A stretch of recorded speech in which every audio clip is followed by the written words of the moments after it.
Yes. So while she was away for that 1 week, Yes. her car was stolen. Yes. This is Judy Justice.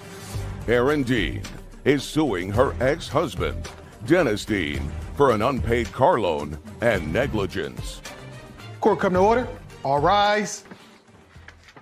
Have a seat, please. Hello, Judge. Case 3122, Dean versus Dean. Thank you. You're welcome.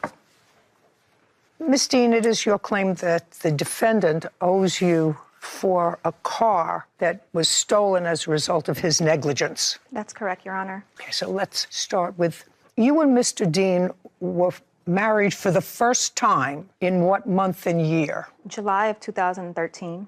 You and Mr. Dean were then divorced.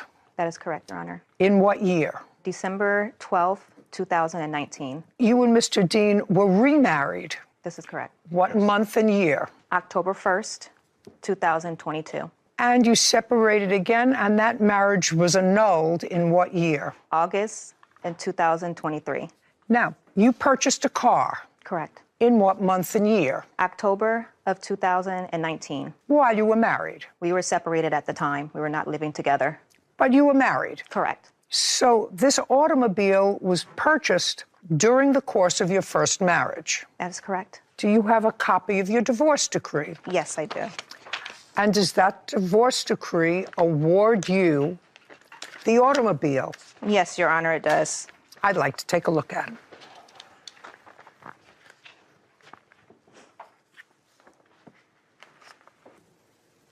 So you were awarded in the divorce the Jeep Cherokee. Correct, that is correct. And then you remarried October of 2022. That's correct, Your Honor. The Jeep Cherokee, which is the subject of this case, was stolen on what date? From what Dennis told me, he realized the car was stolen on December 19th, 2022. While you were still married.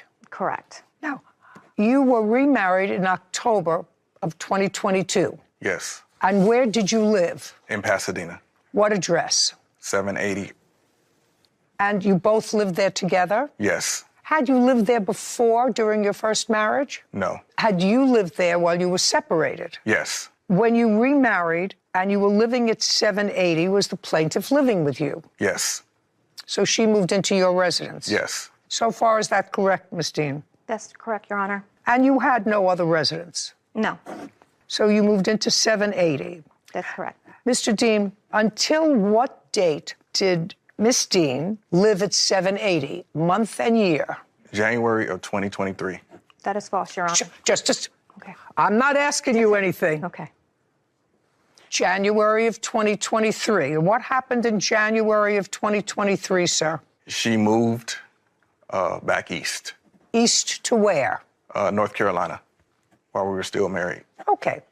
The car was stolen in December. Yes, December 14th. December 14th, so several weeks before she left. Yes. Tell me the circumstances surrounding the car being stolen. First, she was going back east. Yes. And she asked you to take her to the airport? Yes. Just a second. Did you drive her to the airport? Yes, I did. On what date? It was a week prior to the car being stolen, which was December 7th, 6th or 7th. She asked me to take her to the airport. Mr. Dean, when you took her to the airport, what car did you take her with? In the Jeep Cherokee. Did you have another car? Yes, I did. Why did you take the Cherokee? Because it was big enough to put all her luggage in. So she asked you to... Yes. Okay. Now, when you left for the airport, where had Mrs. Dean spent the night before? At our residence. At your residence, Yes. together? Yes. And what was the reason that she was going back east? To visit her friend in Houston. Before she went to visit her friend, and you were living together as a married couple. Yes. Had she given you, or did you have any indication that she was leaving you? Yes. Tell me about that. We had prior disagreements as far as where we wanted to live. She wanted me to move back east. She wanted to have another child, which I didn't feel comfortable with. Did you have a child together? No. Who has children? We both do. From prior relationships? Yes. Yes. Okay. So you had been arguing. Yes, it was. Oh, okay. You had been arguing. The night before she left, you were still sharing the same residence. Yes. So you took her to the airport in her Jeep. Yes. At her request, because it fit all the luggage. And then after you took her to the airport, what did you do with the Jeep? I parked the Jeep in a gated parking in my residence. How long was she away? About a week. When she was coming home, who picked her up at the airport? I was supposed to.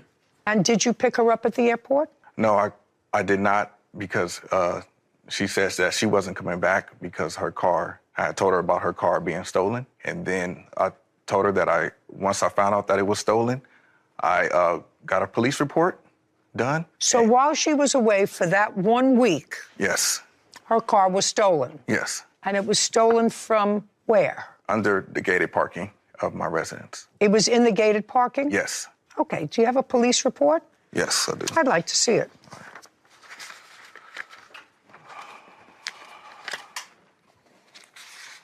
Here it is, police report.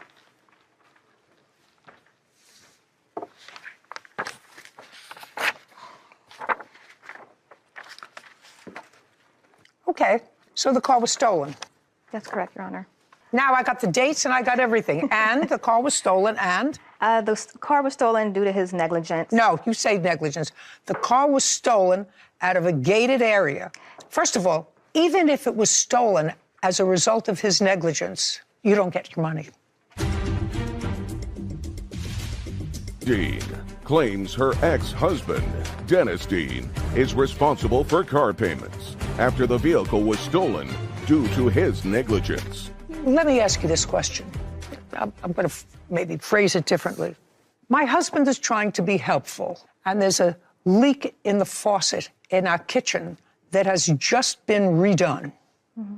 And I said, well, I have to call somebody to fix this little leak. It's dripping, and I don't want it to get any worse. And my husband said, you don't have to call anybody. I have my toolkit right here. I'm going to fix it. He's a lawyer. He doesn't know about plumbing. But he goes under the sink and he jiggles and jaggles and turns things, and there's a flood. And it not only floods out the kitchen, but it floods the apartment below. And I say, get out. I don't want to know you anymore. You're always doing things like this. You think my husband's responsible if the house is in my name?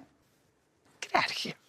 Can I explain my situation and what happened, Your Honor, please? You can. So now you have about 2 minutes to tell me your theory of the case. When he did take me to the place, I did tell Not the place, to the airport. To the airport. I did tell him not to move my vehicle, not to drive my vehicle. He moved my vehicle because he has an unregistered vehicle that is in the previous divorce decree. And he uses that vehicle. He switches out his Infinity plates to drive that vehicle to and from work. I told him not to move my vehicle because I know he likes to move that car. So he told the police officers who rides back and forth the street doesn't see it. True. And when he moved my vehicle, he left the keys inside my car. My car cannot start without a push start. So he took out the garage opener. And the reason why is because they were doing maintenance work at his apartment complex at the time where the gate was left open overnight. That's how my car got stolen, because the lady who did take my car, she had access to easily get inside of it, and the keys were inside my vehicle to where she was able to steal it. Think about my husband, who I'm fighting with all the time, fixing the sink and causing a flood in an apartment or a house that is mine. I can't sue him. But it sounds to me, from what you tell me, that you knew he had been playing around with license plates while you were still together. That's what you just told me. That's what he does. No, that's not true. Listen to me, sir. It may not be true, but that's what you just told me. It's in text messages, so that's true. That's what you just told me. That's correct, Your Honor. Okay. You have no case against him. It's unfortunate that your car was stolen and it was found, I understand. Yes, but it was found totaled. Total, yeah. Well, that's not his fault. Case is dismissed. We're done. This court is adjourned. I told him not to drive it, not to move my car, because I know that's what he did. He did it anyways. My car got stolen. I didn't leave the key in the car. Actually, I had put it in my bag and took it upstairs, but she just went with that because that's all she had on. I just hope that I never have to see him again. I just want peace and just to be left alone and get back to my regular life. Can you imagine how the courts would be flooded with lawsuits if married people could sue each other for negligence? Be more backed up than it is right now? Oh, it would put a complete stop to the justice system. Yeah. Anyway, I don't even think that in this case he was negligent. I mean, there was debate as to whether or not he left the keys in the car. That can be viewed as a little bit negligent. But they were a married couple who cohabited together until a couple of days before the car was stolen. And the place where he lived, evidently, which was under construction, somebody left the gate open. Well, that's the person who she ought to sue for leaving the gate open, which allowed her car to be stolen. Sure. Not her husband. Agreed. Ridiculous. I was coming from being chased. There was no speeding car following you. They should have been right behind you. I turned, and I guess maybe they kept going straight. I guess not. Yeah. This is Judy Justice. Andre Skates is suing motorist Melissa LaChapelle for vehicle and property damage. Court come to order. All rise. Have a seat, please. Judge, case 3132, Skates versus LaChapelle. Thank you. You're welcome. Miss LaChapelle, I'm going to start with you because this case is relatively simple. You hit his parked car and moved it from the street where it was by virtue of the force of the hit onto somebody else's lawn. Yes, ma'am. And the date that you did that was May 1st of last year. What time of the day? I believe it was in the afternoon. What do you mean you believe it was in the afternoon? How many times have you hit a parked car? My first. Well, then I would know accident. what time it was. Approximately what time was it on May 1st? Around 2, 3 o'clock. In the afternoon. Yes. Where were you coming from? I was coming from being chased. Where were you coming from? Prior to the accident, I was just sitting in a parked car. So I was driving, and I had a conference call come in, so I just pulled over so I don't You drive pulled over far. randomly. And parked where? On Florence and Western. How far is that from where you hit his parked car? Maybe about a couple of miles. Did it take you 5 minutes to get there? 10 minutes to get there? How long were you traveling? 15 minutes. So you were driving for 15 minutes from the time your car was parked until you got to where you hit his car. Yes, ma'am. And what kind of car were you driving? A Dodge Journey. Was it your car? Yes, ma'am. Was it totaled as a result of this accident? Yes, ma'am. Okay, now you're going to tell me the story that you're going to tell me about the circumstances surrounding your hitting his parked car. Well, on September 16th of 2022, I had a hair appointment. I showed up at my hairdresser, and there was no show, no call. So moving forward, I set an appointment with another young lady in the salon, and I got my hair done. And so when I reached to make the payment to pay her, I came across being scammed. So I explained to Came across being... scam, like someone hacked my bank account for the funds. Okay, and you have proof of that from your bank? No, I do not have So, that. so the My answer bank is, account. just a second. So the answer is, you do not have any proof as to the beginning of this story? No, Okay. I have no proof of the bank account being hacked. Well, but you showed the hairdresser, according to you, that your bank account had been hacked, that's why you couldn't pay her. Correct. Well, I'm just asking you for proof of that. No, I don't have it on me. So you don't have it? No. Well, that's easy enough to get. Your bank account was hacked. We're not talking about 30 years ago. We're talking about a year and a half ago. So you would have had that, if the story you're giving me is true. What's the name of the hairdresser? Have you ever used her since? No, never. No. What was the name of the hairdresser that you had an appointment with that you didn't see that day? Have you seen her since? Not since the incident of wrecking his car. I seen her on that day. So you haven't seen either the person you were supposed to see or the person you stiffed in September of 2022, No. right? And then, allegedly, on the day of this incident, you saw one of them? Yes. Yes, as you were sitting in a parked car where you had randomly pulled over to make a conference call. I'm just following the story. And then what you said in your answer was these people started to chase you. They started to vandalize and attack me in my car first. So you took off. Yes. Now, you had been on a conference call. Did you stop the conference call? I just Just a second. dropped the phone. The answer is you stopped the conference call. Yes. But you still had your phone. Yes. And somebody was chasing you, according to you, for 15 minutes in your car where you were with your phone. Just want to know that. Yes, ma'am. Someone was chasing you. Yes, ma'am. It's a lot of baloney. Okay, so you hit his parked car. And this was a 1981 Oldsmobile Cutlass, is that right? Yes. That you had been working on, restoring. Now, when had you purchased it? I purchased it in, when did I purchase that? It was Just a second, the questions get harder. When had you purchased it? A month before, a week before, a year before? 2.5 years ago.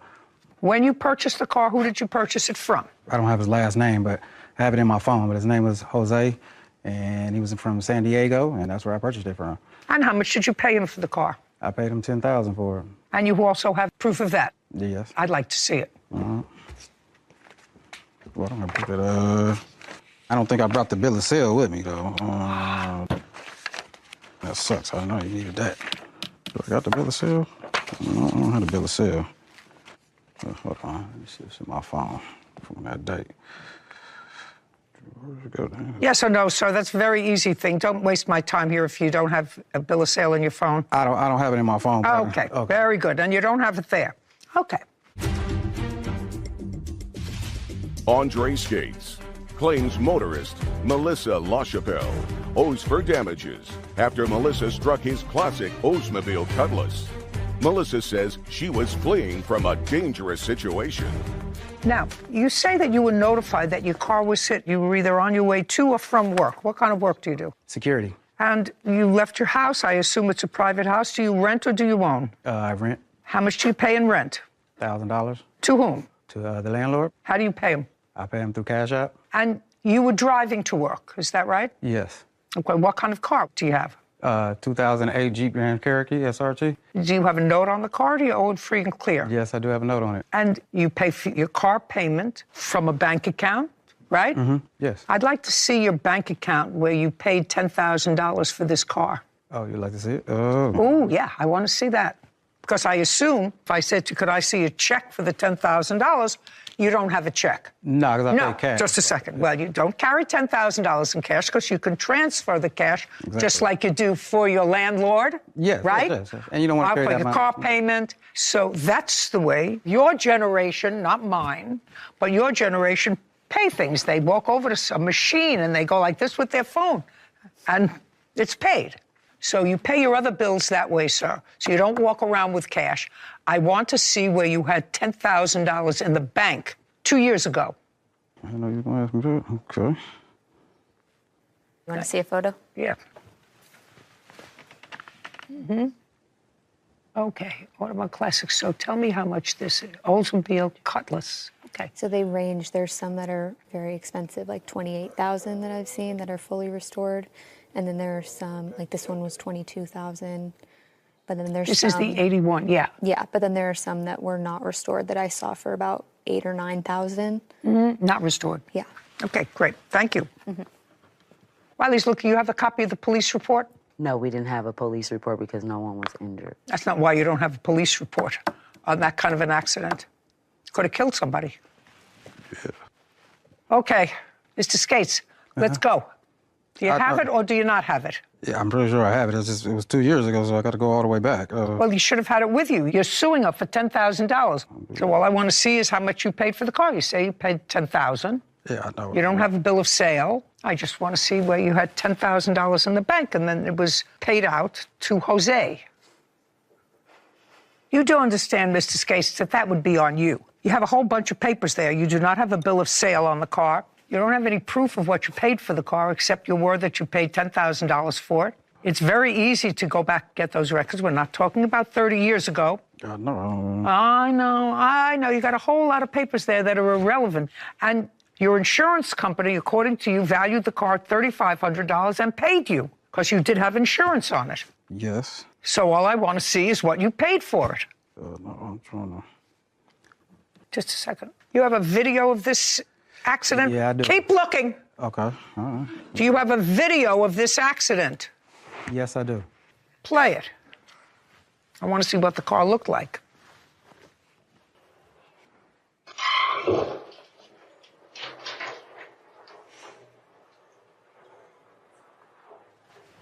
Play it one more time.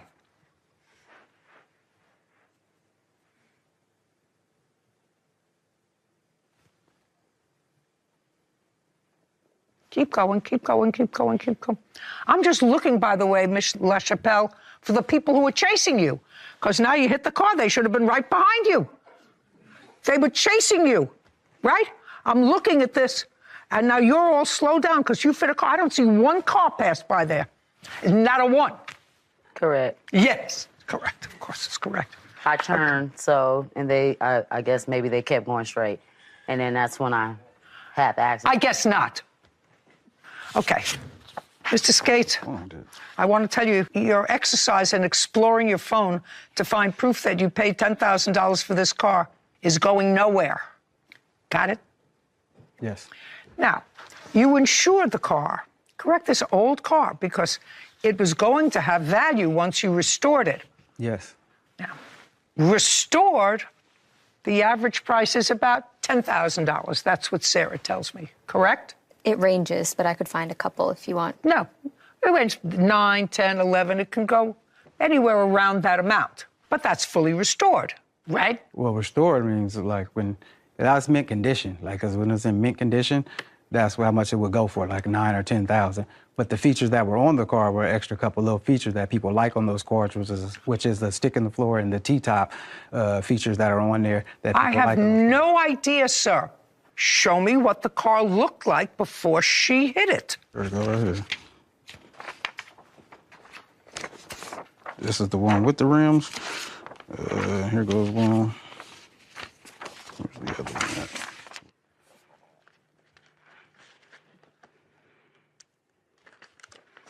Oh, that's good looking.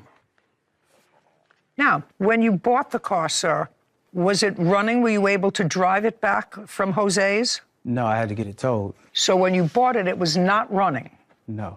So you didn't pay $10,000 for it. Yes, I did. Yeah, I don't believe that, sir. There's one car available for sale that's a 1981 Oldsmobile Cutlass that's drivable, that's $5,100, not fully restored. That's today. That's why I was saying the features that it has on I don't care about the features. You bought a non-running car that had to be restored to running so that you could resell it.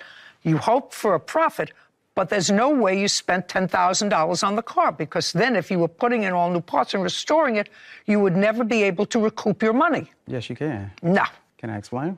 Because I put a lot of money into it, and the resale value once. Just a second. Okay. So far, I don't believe that you paid $10,000 for it, not running.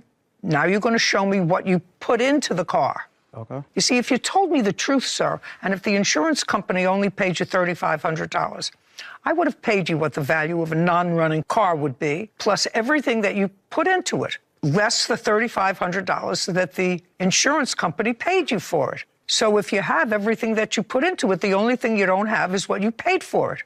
Am I correct? Yes, you're correct on that part. Okay, so now let me see what you put into it. Oh. Trey Skates has accused motorist Melissa LaChapelle of crashing into his classic Oldsmobile Cutlass. Melissa claims she was being chased by another vehicle. Now, all of your receipts for the car parts that you purchased total $9,393. Less the $3,500 that you were paid by your insurance leaves just for the parts alone $5,893. Even if you paid $5,000 for the car, you're at $10,000. Do you understand? Yes. So if you would given me a figure that I understood, because right now you want me to believe that a man who works very hard in security paid $10,000 for the car and $10,000 for parts. Yes. And the average range for the car is? Between 9 and 18. Between 9 and 18,000. Yes. To buy a restored car, and you've already put in $20,000 in the car before you sold it. And I don't even know if it was ready to be sold. Do you understand? That's how much I was going to sell it for. It was like $20,000. That's what I was trying to explain. Just so I understand that. You've already, if you want me to believe, sir, that you bought the car for 10, you're already at 20.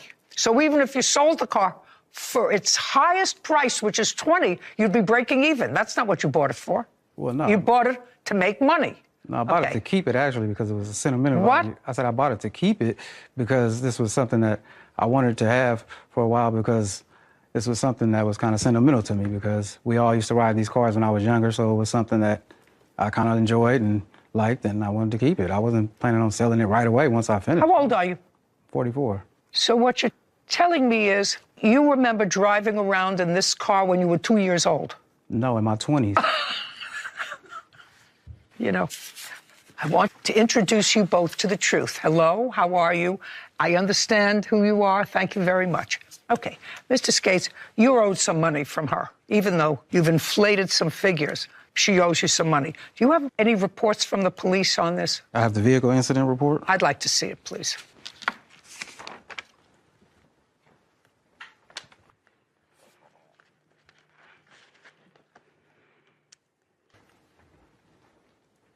Can I see just the proof from your insurance company, please, of what they paid you out on the car? And her insurance paid you, is that right? No. Was your insurance? Oh, you said my insurance? Yeah, my insurance paid me, not her. Why didn't you? Hey, Her insurance paid me. put your phone down. Oh, I have it on my email. Or did Why she- didn't your insurance pay him out? I didn't have insurance. I was switching my insurance policy to a new company. Oh, And I got so into just an a second. accident. So when there was a traffic report, you told the police you had AAA insurance, because that's what's in the report. No, they asked me for my information, and that's what I told them. Well, But I said that's what you told them. You told them that you had insurance and AAA was your insurance company. Well, and that's a lie. the paperwork Just a that I second. had. That's a lie. You told them that you had insurance and you didn't have insurance and there was no speeding car following you. I did not tell them I had insurance. I told them the truth, that the same thing I told you. No, you didn't, because then they would have given you a summons for driving your car without insurance if you created the kind of an accident. Did they give you a summons? No. No. Okay. Some piece of work.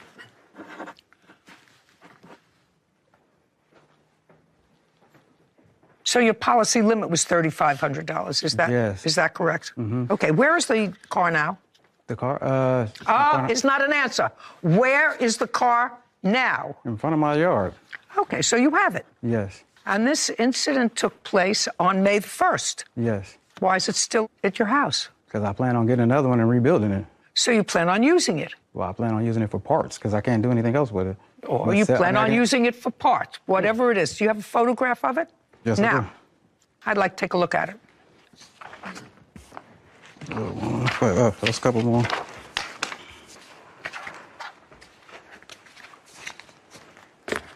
Oh, gee whiz. Yeah. Yeah, there's no way you can use this car. Why don't you just scrap it? Well, because I was planning on, if I took her to court and wanted some money, I was going to try to buy another one, rebuild it, use some of the parts off of that one, and try to get my car back. You know, that's just, I mean, it's a big loss for me. But I mean, what am I gonna do? I mean, that's all. Only way I can see I can get back. You know. Okay. Valuing the car at $10,000, which is $9,000 for what you put into the car. I have no idea what you paid for it. You got $3,500. I'm awarding you a judgment, sir, of $6,500 against the defendant. Judgment for the plaintiff in the amount of $6,500. We're finished here. I would have taken your license away. This court is adjourned.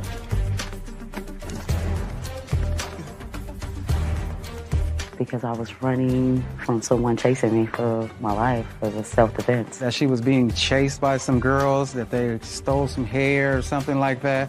And I was like, well, where are they? We didn't see anybody there. If they were chasing you, why didn't they stop and come and get you? Why didn't you crash? Because that was their time to get you if they were going to get you. Because the person was not turned down the street as me, so it is what it is. But then she mentioned it to the judge, but didn't mention it to the police. And she said it to me because I was wondering why you were going so fast down a narrow street with a bump on it. And that's what she said, that some girls were chasing her over some hair. I am still driving, but not that vehicle. It's total. It's time to get a new one. You know, common sense is a great indicator of truth. And I think that if the defendant's story was true, that she was being chased and harassed by these two hairdressers, you have your phone in your car. You laid it out perfectly. That you make a quick 911. You call them and you say, oh my God, these crazy people are chasing me.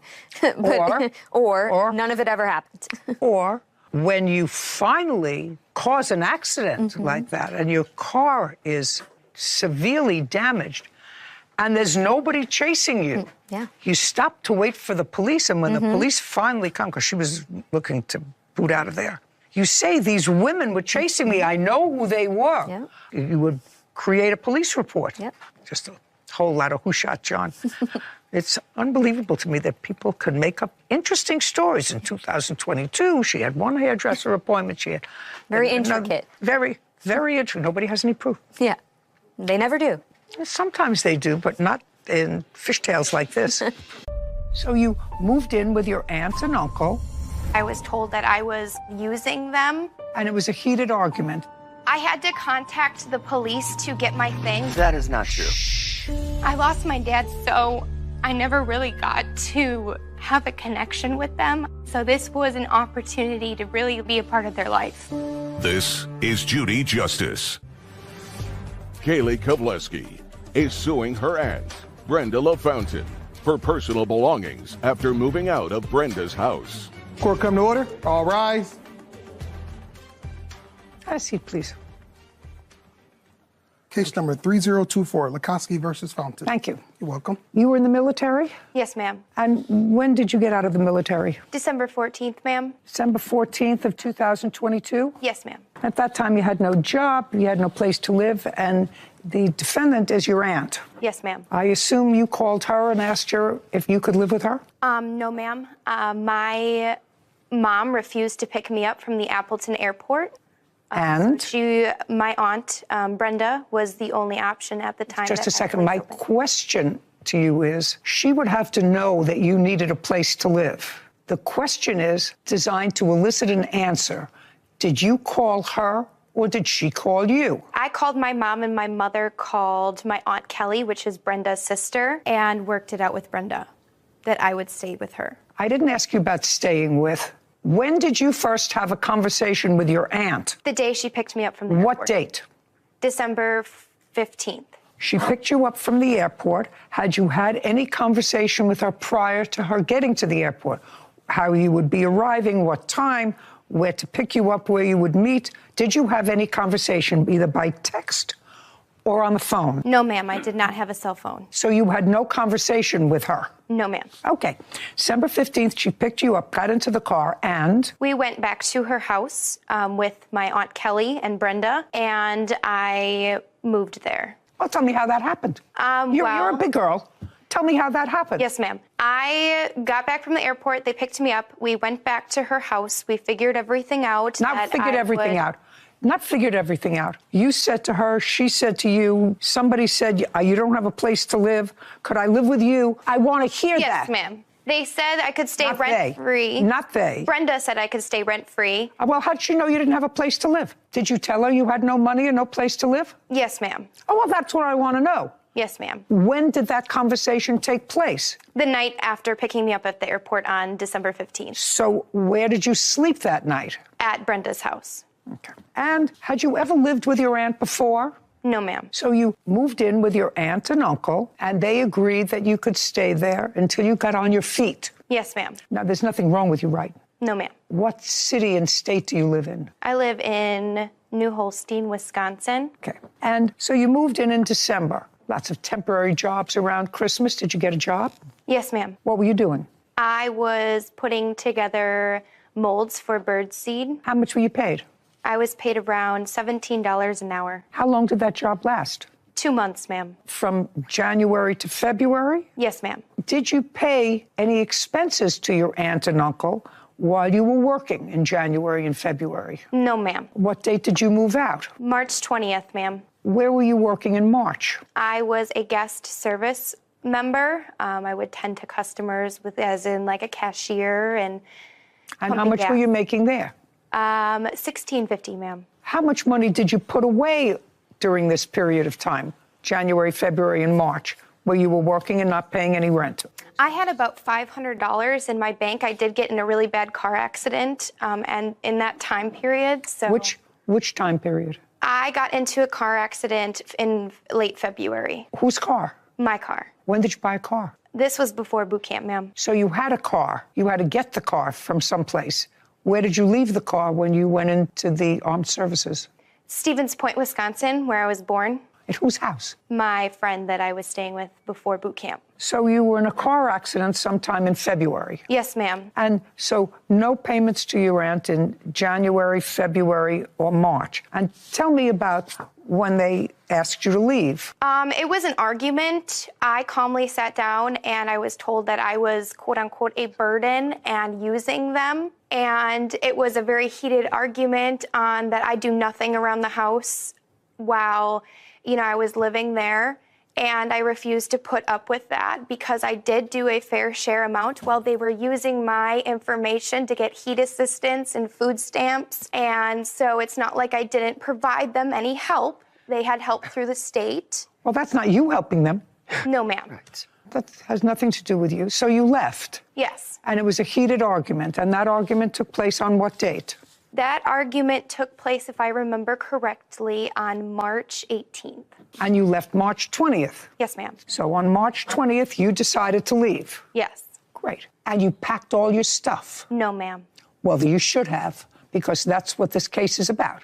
You should have. If you decided to leave on March 18th after living with your aunt and uncle on their dime for 3 months, and you decided to leave after a heated argument, according to you, on March 18th, you should have packed all your underwear and left, not leave a few things with tags on it. Yes, ma'am. You should say to your aunt and your uncle, thank you very much for taking care of me for 3 months, not sue them. I never got to really know my aunt that much, so I wanted to have space after the argument to try to, decompress because I don't do well with What do you mean? confrontation. Just a second. What do you mean you don't know your aunt too well? I lost my dad, so I never really got to have a connection with them. I lived in Stevens Point with my mom, and so this was an opportunity to really live with my aunt and be a part of their life. Okay, I'm not going to get into your history because I see that you're getting too emotional. That's not going to happen. What I'm suggesting to you is, especially if it's someone that you don't have a connection with, who did you a kindness and it unfortunately didn't work out. Your response to that is not suing them for some alleged underwear that you left behind when you had time to pack all your stuff. Did you still have a car or was it totaled in the February accident? I did not have a car anymore. Okay, so who picked you up from your aunt and uncle's house? My best friend, Emily, did. Okay. It was March 18th. I slept over for 2 days and made the final decision to move out on the 20th. I have the text messages here. So you slept at your friend's house March 18th and March 19th. Yes, ma'am. And you brought clothes with you. Yes, ma'am, a week's worth. And March 20th, you decided to move out completely. Yes, ma'am. Good. And you went back to the house? Yes, and all the doors were locked. That is not true. Shh. Did you ultimately go into the house? No, ma'am. You never went back into the house after March 18th? No, ma'am. Well, then what did you go there for on March 20th? I had to contact the police to get my things, which they packed up. They refused to let me in the house. And then okay. I went back into the house okay. March 20th to pick up my belongings that were set outside. Okay, well, that's fine. You took the important stuff with you because you were going for a week, so anything valuable you took with you. Okay, let's get to your counterclaim. Your counterclaim is you claim that your niece damaged the house while she was living there. Yes, Your Honor. Show me. Show me. I have many pictures and an estimate for the damages of the... You sure about this? You sure about you want me to see this? Yes, please. Okay, good. Kaylee Kovleski claims her aunt, Brenda LaFountain, is wrongfully keeping her belongings. Brenda is countersuing Kaylee for property damage. Okay, what I see here is a mess. I don't know what this is. What is this? That is a burn from a candle on top of a new dresser. Of a dresser. Nightstand.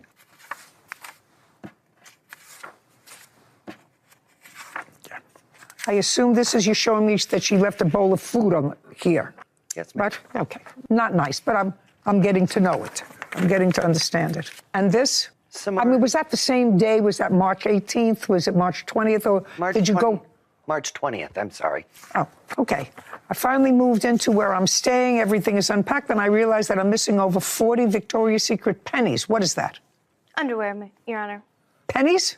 Panties. And that I don't have 90% of my regular underwear, so I will be over tomorrow to grab those. Yes. That was on April 9th. I have the text messages before that. I don't care about the text messages before that. You moved out on March 20th, and you're sending her something on April 9th that you finally unpacked and you realize you're missing underwear. Yes, because they packed up my stuff on March 20th, Your Honor. Yeah, and this was April 9th. I realized that I was missing my stuff. On when? On April 9th. When I finally had the opportunity to go through my things fully. Okay, well, I'm sorry about that. Okay, the only thing I want to show you, aside from the mess and the food mess, the only picture that I want to show you is this, and I want you to tell me how this happened. Your Honor, did you get to the closet? Yeah, I don't care about the closets. I want you to tell me how that happened. So this is a rabbit hide, Your Honor. It's a real rabbit hide. Not the rabbit hide. I'm not talking about the rabbit hide. I'm talking about what happened under the rabbit hide. Applied to it, so the bottom of the hide, that's what it is. How did that happen? You have a wax melter for scent that they gave to me. So you burned something on that, it got too hot, and the bottom of whatever that skin is. Yes, ma'am. Okay, so that was you. Yes, ma'am. How much is it going to cost to refinish the top of that? Do you have an estimate for that? No, ma'am, I do not. Okay, that's too bad. Your claim is dismissed. You should say thank you to your aunt and uncle, and you left the house pretty messy when you left there. Yes, ma'am. Okay, we're done. This court is adjourned. It is what it is. She did notice that Kaylee's room was a disastrous mess. I was given a place to stay by my aunt, and that was nice of her, but she's just not a good person. She was an entitled brat, and we were not going to play into that. I'm just ready to move forward. Yeah. I wish her the best in her endeavors. I knew there had to be more to the story there when the plaintiff said, first, right off the bat, that her mother refused to pick her up from boot camp. That sounds unusual to someone who hears it, so I knew there had to be more there, but I felt bad for this aunt and uncle. It seemed like they were, again, no good deed goes unpunished. They took her in, and they had a kerfuffle, as you would say. You know, they didn't get along. She was a little messy. Not a little messy. She didn't learn that at boot camp, but no. They didn't mesh well, and maybe it wasn't the relationship the plaintiff was hoping that she would find or uncover, in her new family. Sounds to me as if she took advantage of them. The condition of that room. I didn't see all the photos that you saw. I saw portions of them, but the condition of that room was deplorable, really deplorable. And food in there, and old food, dried up food, and this is their home. I'd have to be very comfortable with my closest aunt and uncle to even eat in the bedroom. So I agree with that point. I don't even allow Poppy to eat in the bedroom. Well, that's fair. Yeah, it's unfortunate that they did something that they thought was good, and it turned out to be really bad. Yeah. And shouldn't discourage people from wanting to help them. But gratitude is a good word. Yeah. Suing is not. They're complaining that they got some T-shirts, but you didn't send them half of the ones that they ordered. There were a lot of changing designs that took up our time, that took up our money, that we didn't charge him for. That is not our fault. We don't make the design. I don't know if that makes sense. That sounds like a yada, yada, yada. This is Judy Justice. Bailiff Cassandra Britt is standing in for Bailiff Kevin Roscoe, and Law Clerk Alexi Mincer is sitting in for Law Clerk Sarah Rose. Isaiah Kamchan and Brandon Uloa are suing their former supplier, Manuel Garcia, for the cost of a T-shirt order. Order in the court. All rise. Have a seat, please. Case number 3072, Kamchan Ulola versus Garcia. Thank you. Who is Mr. Kamchan? You were starting up a business, T-shirt business. Correct. The defendant was also in business. He makes shirts. I assume you were having them made to sell them either online or at events. Correct. You don't have a store, is that right? Online store. Online. What's the name of your company? Risen Athletics. Reason? Risen. Risen. Spell Risen. it. RIZIN space athletics. And where are they incorporated? Ceres, California. In the state of California? In the state of California. And it's a corporation. You have a license. You've incorporated it. Correct. Here. There's a website, about 9 items of clothing. May I see it, please? Sure.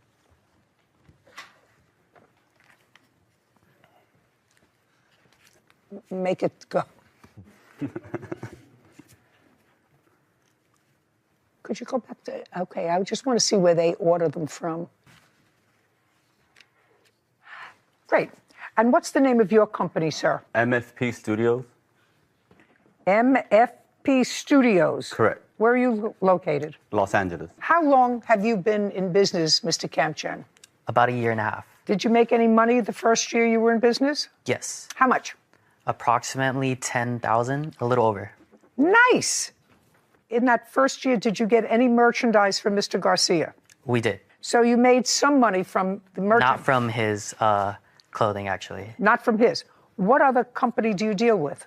We did wholesaling through Champion, the website. Champion is a wholesaler? I thought they were a retailer. So they have a website where you can wholesale and buy a bunch of garments that they allow you to reprint on and sell. So that's what we did originally. I found an Instagram page for MFP Studios. The website is coming soon. I have the website currently closed right now. Currently closed. Yeah. You what? Yeah, our website opens and closes like periodically. So right now it's actually closed. But if you would like, I can go and open it for you guys so you guys can take a look at it. I want to know why it closes, Mr. Garcia. What does that mean? So usually the way that my company works is that we do custom manufacturing for specific brands. So it's very customized. But at times I do produce blanks on my own where I'll put on my website. Currently we don't have any, so my website is closed until we produce them and then we post them on our website. I don't know if that makes sense. Doesn't make sense. How much money did the plaintiffs send you to produce T-shirts for them? How much money did the T-shirts? How much money did the plaintiffs send you to produce T-shirts for them? And I'd like to see the order. Okay. Can I see all the papers? Would be the invoices for the T-shirts.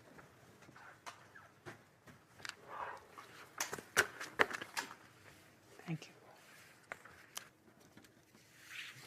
Did they pay all of these invoices? Yes. Lex, would you add up these invoices for me, please? How many T-shirts were they supposed to have? Total should have been approximately 320. Is that correct? That's correct. That's correct. How many did they receive? That's what this case is about. Correct. They should have received at least 180. So about half. Correct. It's not true. Just a second. Okay. And you got paid. Correct. Well, at least for that number of shirts, they get their money back, right? Duh. For the number of T-shirts that you didn't send them, they get their money back. Well, there was a couple other things that were taking into place, so that's like kind of what? the issue. So there was a lot of changes that were being made. Hold on a second, Lexi. 7996. 7996 is the total of all those invoices. Great. All I'm saying to you, Mr. Garcia, this is the case that we hear about.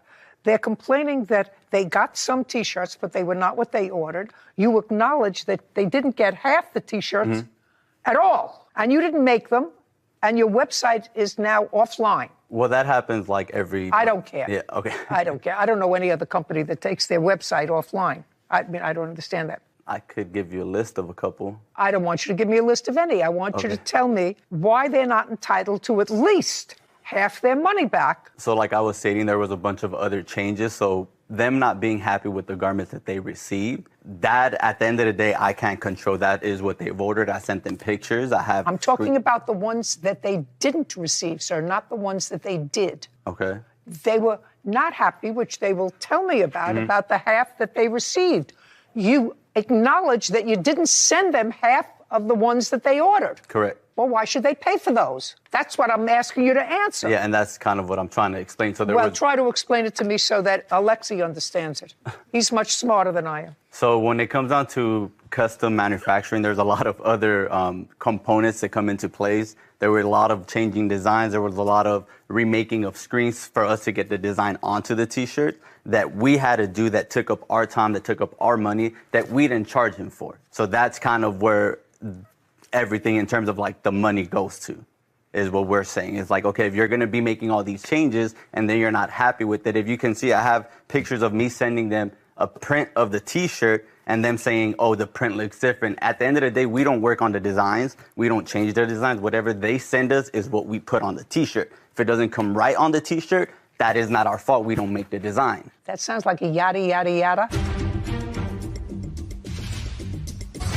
Isaiah Kamchan, and Brandon Ulloa claim their former supplier, Manuel Garcia, did not properly fulfill their T-shirt order and owes them a refund. Let me see if I can give you the Reader's Digest of what he was saying and tell me if that's what you understood. Would you do that for me? They ordered 320 T-shirts. For all intents and purposes, and because of our easy math, he sent them half. They paid for 320. What he's saying is because they kept making changes, they spent more time on the half that they got, so they didn't feel that they had to send them the other half. Is that what you're getting? Yes. That's a duh. Do you understand? That's a duh. You know, I'm trying to think of an analogous situation for you. I'm a dentist's daughter, and I know that sometimes in my father's business, somebody would come in and he'd look at a tooth and he'd say, you know what? It's a simple filling, you know, and I'm going to charge so much. And then he started to work. Patient said, okay, you know, that's a reasonable figure, and he started to work. And all of a sudden he found, well, there was a little something else in there that he really had to do in order to do what he said he could do for $20. Mm-hmm. And so it took him more time. You think he charged the patient for that? No, he didn't. So you at least owe them half of what they sent you. They sent you $8,000. Let's make it nice and easy because I'm an easy girl. And you didn't send them half the T-shirts. Mm-hmm. Now we're going to talk about the T-shirts that you did send them. Because are we finished with the ones that you didn't? Yep. Yep. Now we're going to go to the ones that they did send, and you have to show me why they were unsatisfactory. Pick it up. Perfect. So this is the sample that we received from him. So like the way samples work is he'll send us the clothing, we'll A-OK it. So we A-OK this. This is a large, by the way. Everything's perfect, everything's great. Okay, good. So let me show you the XL and the small. So this right here I'm holding is an XL. The difference. You want to see another thing? Smaller. This is what I'm holding is a small. We ordered 4 small sizes: small, medium, large, and XL. Hold on, can I see the smalls? Yeah. Can I see? Oh, still sorry. Here you go. No.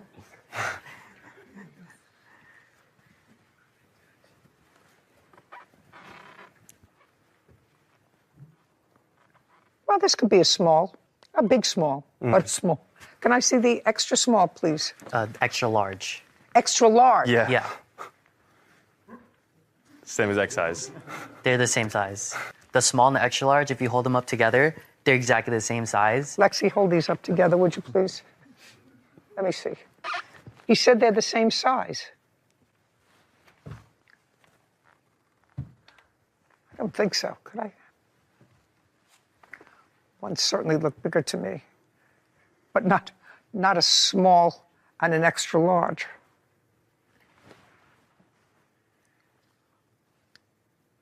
Okay, now this is what I'd like you to do, Cassandra. I want you to send these over to the defendant, and I'd like him to explain to me why these are the same size. One is labeled small, one is labeled extra large. This has nothing to do with a change of design. This has to do with almost math, which, as we all know, is not my strong suit. Okay, so now give me an explanation, sir. This has nothing to do with changing of the design.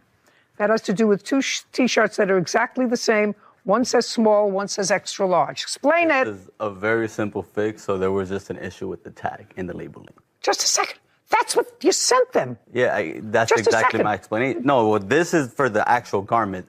What I was referring to was the print on the design. No, I'm talking about the actual garment. Did you send that to them? I did send Just a second.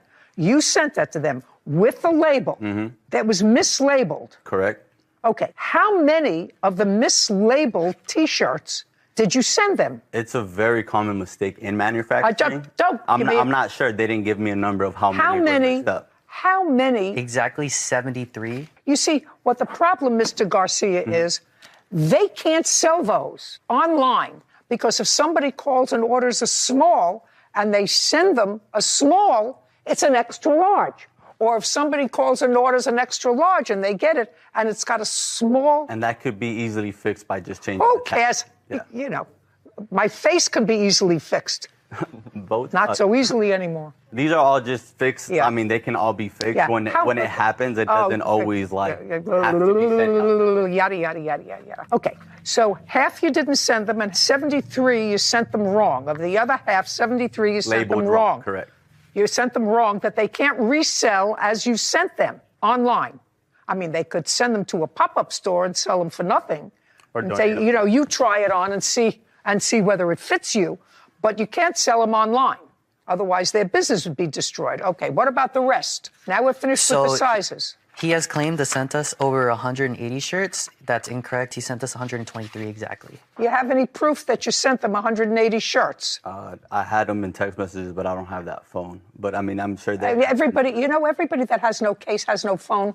I mean, I have Mr. Garcia, everybody have that proof that has I no sent them proof, pictures, yes, I have everyone photos. then show it to me that you sent them 180 shirts. Well, I don't have all 180 in the picture. I don't know if you'll be able to count them, but You want me to count them? You're Not in necessarily. business.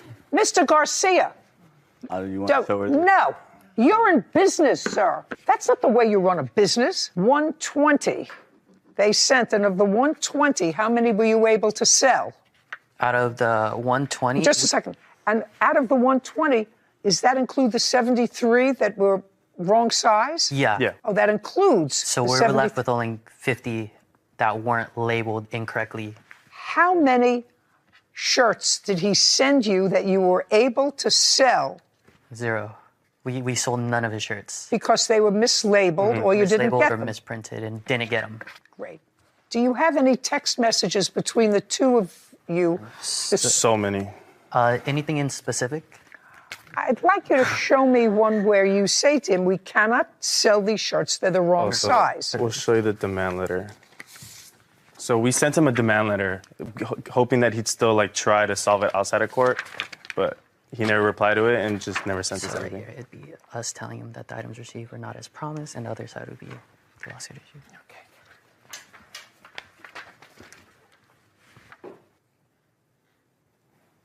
You say in this demand letter that you are requesting, first of all, he doesn't communicate with you when you send him information back and forth. So you say, sir, since you do not wish to communicate us, here's an official demand letter. Yes. You say that you paid him $15,986. Correct. Well, that's not what your lawsuit is here. Isaiah Kamchan and Brandon Ulloa have accused their former supplier, Manuel Garcia, of owing them a refund after sending the wrong T-shirts. Okay, did he send you any T-shirts? No T-shirts. So how much did you pay him? All in all, minus the setup fees that we're also suing for, it is exactly. No. Oh, sorry. I want to know where the $15,986 comes from. So in this order, we did order 320 pairs of shirts, but we also ordered 240 pairs of shorts that we're not suing for. Why? He fulfilled that. He fulfilled the short section. He filled the short section. Yes, fulfilled the fulfilled. short. Is that what's on your website for sale? Yes. Yes. The shorts. The Correct. shorts. The shorts. So it's just the shirts, T-shirts. yeah. Shirts. So you did fulfill the order for the shorts. Correct. Do you have a pair of those shorts for me to see? I would just like to take a look at them. No. We did not because we weren't aware. We weren't suing for those. No, I understand that. Did he get the shorts with the same screening as on those, or are they different? Different screen. Different design. So different setup fees, different screens. We paid for that. We're not suing for that portion. We have Just invoices for them though. Can I see? Yeah. Shorts. Of course, there were shorts on their website, right? It might be in there. Are they blue? Right there. Yeah, Blue, they're red, and blue, black. red, and black. Blue, red, and black. And they just have a little design on Yeah, it. correct. These are Okay. all invoices, but if you want to show a specific. And they were shorts, okay. They're gonna. Yeah, they're here. okay. Okay, well, they're on your website, so you're selling them. Yeah. So that's gonna be shorts for prints, and we also. The T-shirts are not on their website, correct? There are some. There. Can I see? There are 2. One T-shirt. Yeah, that's not it. One T-shirt down. And that's not it. Okay, so those are not on the website. And, Got it. And one other, but that's also That's not it. That's certainly not those T-shirts, not the same screen. Something missing in there is the invoice for the shorts material. We are suing for the screens in that. That's the only reason that invoice is here. because he charged us for owning screens and films that he told us we had to pay for that we owned and we never received as well. Screens and yeah, so when... Tell me, explain that to me. So when making clothing, you pay for garments and then you have to pay for screens and film. So screens is like these big metal square frames and then you put a film. Did you pay for those? Yes. We did, which...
Be interesting, madam, for me to know what the next thing I knew after you were going with your friend to the cities to see some of his friends. You don't know anything until after you wake up in a hospital. Wouldn't As you be soon as I woke concerned? up, I contacted my brother. What date?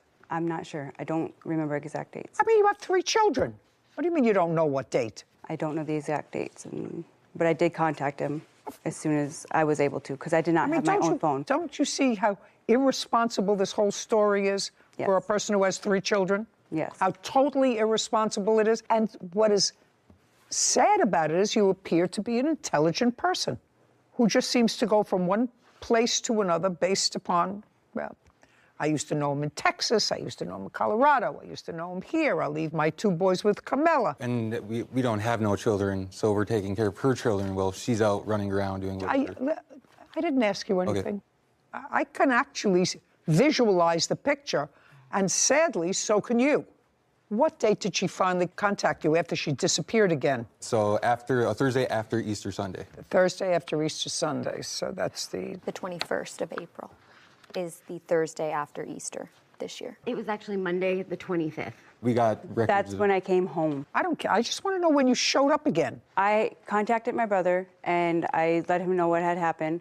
And then he was asking about our father. Like I was supposed to go pick up our father. I don't care. Let's get to the lawsuit. Now that I understand the characters that I'm dealing with, it is your claim that your brother and or his girlfriend took some of your property, didn't give you all your property that you should have had, because they finally said, we've had enough of you and your shenanigans. Goodbye. I did Good not idea. start leaving the house until that April. I was in the house the whole time with my boys. I've asked them maybe to watch them overnight a couple times, but that's it. I don't care. They had enough of you. You didn't pay rent. They could say to you, goodbye. We tried to do our best. You took advantage of us. Goodbye. Now, that being said, you stayed with them for how many months and didn't pay them any rent, any utilities? How many months? You and your boys? 4. 4 months. Because I started paying my brother in February. Paying him what? Money. I gave him money. No, I don't When want to I know who got gave him money. Rent. I know that at your age, maybe you think you're too agree young. upon a state Maybe of you're too an young. amount. They either rent their house, they have a mortgage on their house, they have things that they have We to did not pay. agree upon a set amount for every month. We did not Well, agree don't upon you it. think you should agree on a certain amount every month? You But just we did came not. into $11,000. And it was actually way more than 4 months. You just came into $11,000. You've been living off somebody else's largesse. You just came into $11,000 that I gave you, or they gave you, but you certainly didn't work for. So you say to at least the person who you're staying with, listen, I'm going to give you a couple of $100s a month just to cover my share of the expenses because you're 2 people and we're 3. I gave him $400 when I got my taxes. As soon as I got it, I gave him money. Did you pay Carmela for watching the did. children? Yes, I did. $400? Yes. Okay. Did she pay you? Yes. She says in her complaint that you sold a computer of hers. She says you felt that she owed you more money because you actually watched the children for a longer period of time than the week that she paid you for when she doesn't remember where she was. Did you sell her computer? I actually gave it away. No, I don't believe that. I did. And it's not Well, why her would you give it computer. away? That's just spiteful. Because it was family and... What do you mean it was family? It was family. I am not your family. I don't want you to speak. You have no right to give her things away. It wasn't hers, and I have proof right here. Whose was it? Who knows? I guess her friends. That doesn't matter. It was in her possession. It was in our possession, It actually. was. She left it with us when she left. Left it at the house. No. That you may think is in your possession. She asked me to sell it for her.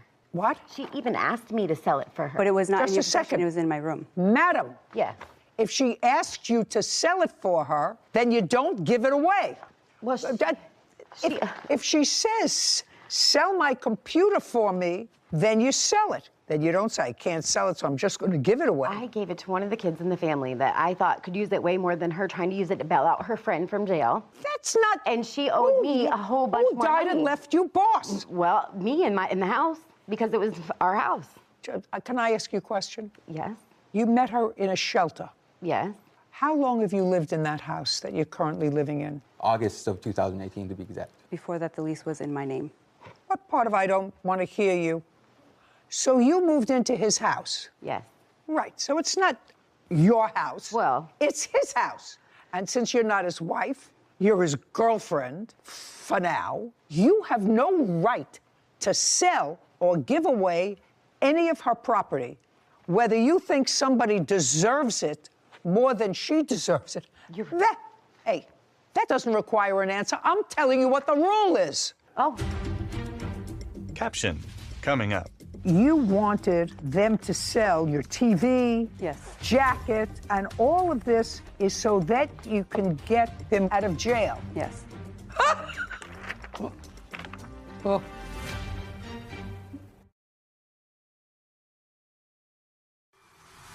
A courthouse. The Judy Justice logo appears. In the courtroom, Alyssa, Jordan, and Carmela. Alyssa Bolio has accused her brother, Jordan Thompson, and his girlfriend, Carmela Turcharelli, of wrongfully selling her belongings. Jordan and Carmela claim Alyssa gave them permission to remove her property. Now, you have no right to go into somebody else's bag. If they gave you instructions and you accepted those instructions, please sell my computer for me, which is what you just said. Isn't that what she just said? It is what she just said. Yeah. Yeah. Sell my computer for me, and you decided not to sell it, but just to give it to somebody else in the family who could better benefit from it. You got to pay for the computer. Period. She owed me money. Period. I have the evidence. Just a second. Okay. Just a second. That's a different story. Carmela, let me tell you something, sir. You look like a very nice guy. You look like a very nice guy. I would unload her as fast as I could. Oh. I'm just telling you. Wow. I'm just telling you. Because first she says, I gave it away. Let's understand what she says. First she said, I gave it away. Then she said, she told me to sell it. Right? Yes. Then she said, I gave it to somebody who I thought could use it better than she was using it. Now, I'm going to ask you, Kevin, to go get the 2 pieces of paper that she wants me to review that she owed her money, and then I'm going to go back and explain to your lovely Carmela, listen to me, sir, I'm listening. who I would think twice about. Carmela shakes her head. Judy reviews the document. Well, I don't see anything about a computer here. I see that you wanted them to sell your TV, Yes. jacket, and all of this is so that you can get him out of jail. Yes. Oh. I didn't see anything about the computer. I see the TV, I see a jacket. Here, it's right here. Just a second. It's not in the ones you gave me, but I'm glad you gave that to me because I have some indication that she did, in fact, ask you to start selling stuff because this is the same person that you went to the cities with. Yes, and... yes, when you forgot where you were and woke up in a hospital. Yes. Judy shakes her head. Okay, found someone who wants that digital graphic computer. So can you put it in the living room or by my door? So you were going to sell your digital computer. Yes. Was it his computer? It was, but he had given it to me. So you wanted to sell it? Yes. And you say, I'm not giving it to you until you pay me what you owe me for childcare, because you felt as if she should pay you more money because you watched the children longer than a week. And there's a couple other reasons. And whatever, and a pair of shoes. I don't care anything about that. You have a bill for the computer? Yes, I do. I'd like to see it. Alyssa produces a document, then hands it to Kevin. He brings it to Judy, who reviews it. No, I don't like this because the date was changed. The date the order was placed was to April 18th, 2022. So this is not a legitimate, it may be a legitimate price, but it says order placed on April 18th, 2022. You want to take a look at that? Because that's phony. Somebody changed that. No, somebody changed it. Okay. Do you understand? Yes. When did you get it? I got it in April. I don't believe this. Take a look. Judy hands the document to Sarah. When did he go to jail? The 25th Of April. what? Of April. And you left on vacation with him when? A week before Easter, so I'm not really sure. A week before Easter, Sarah. What's the date? The week before Easter, the previous Sunday would be the 10th, April 10th. April 10th. And you were away for a week? Yes. And then you don't remember where you were? No, that was the second week. That was the second week? Yes. I was in Colorado for the full week, and I came back the day before Easter, and then I left on Easter Day, and then And when did you get this computer? You see, that's what I'm asking you. When could you possibly have gotten this computer if the bill... This is dated the 18th. Of April. Which I believe they said was the day she came back. When could you have possibly gotten it from him? I ordered it for him. I paid for it, and then he gave it to me. Listen, I suggest you both get your acts together. You get nothing from your brother. Just consider yourself very, very lucky that he took care of you and that he let you come into his house. I would suggest you not do it again, and maybe she'll get smart. She has 3 children. She'd like to raise them together. She should get a job. Find a way of making a living. Figure it out. because you made 3 children. They have a right to a certain amount of stability. And they all are stable. That's not stability. That is Get it together. Oh, well, sometimes you can't get through to people. They're that kind of thick, and that's why we are where we are in this country. Do you understand? Yes, Think twice. I know you tried to be a good brother. Yep. Think twice about doing it again. By the way, does your mother work? Yes. And it mentioned something about a father. What kind of work did your father do? I don't really remember. He was a logger. Both your parents work. Yep. Good. Evidently, it didn't rub off. Thank you very much. Your case is dismissed, as is your counterclaim. This court is adjourned. Outside the courtroom, Alyssa, then Carmela and Jordan. I'm okay with it. She was a friend, and I love her children. And really, it wasn't about her. It was about them kids. He won't talk to me because of her. You need your job. You need to Change. Something needs to change with her. I don't really care. Hopefully she does figure it out. The kids deserve it. He deserves it. He's a good brother. Judy and Sarah. You know, that case takes me back to my family court days. And I only have one observation other than the fact that I'm what should be society's frustration with this, which is once you have children, you have the responsibility, your sole responsibility is to make sure that your children are taken care of. You have to say, listen, my social life takes a back seat. Everything else takes a back seat.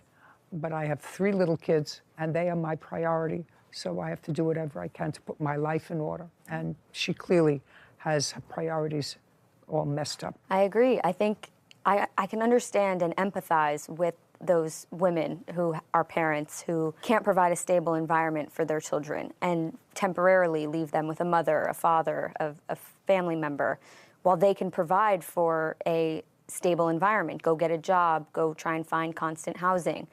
But it blows my mind. I can't empathize with leaving your children with family to take care of and then not doing anything to put yourself in a position to care for them. In a better place. Yeah. You're right. I don't have to worry. Title, Judy Justice. Want justice? Go to judyjustice.tv.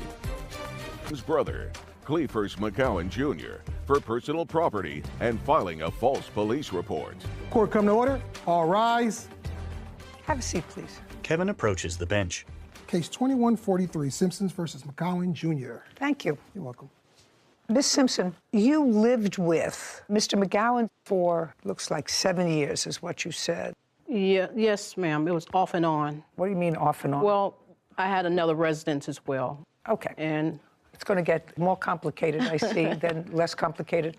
You lived off and on, according to you, with the defendant's brother, who is now deceased. Yes. It is your claim at one point in your papers that you and the defendant's brother were married. Yes, ma'am. He passed away. Yes, ma'am. And it is your claim that the defendant owes you money. He was the executor of the estate, and he owes you money for property that he took from the house and for filing a false police report against you, I assume indicating that you took things from the house. Yes, ma'am. Okay. Mr. McGowan says that you and his brother were never married, while he indicates in his papers there might have been some sort of ceremony of marriage. Yes. That his brother somehow must have told him that he never filed the marriage license, so the marriage was never valid. That's correct. Is that correct? That's correct. Okay. Well, let's go to that for a moment. Yeah. Yes, it's sort of curious and takes me back to law school days.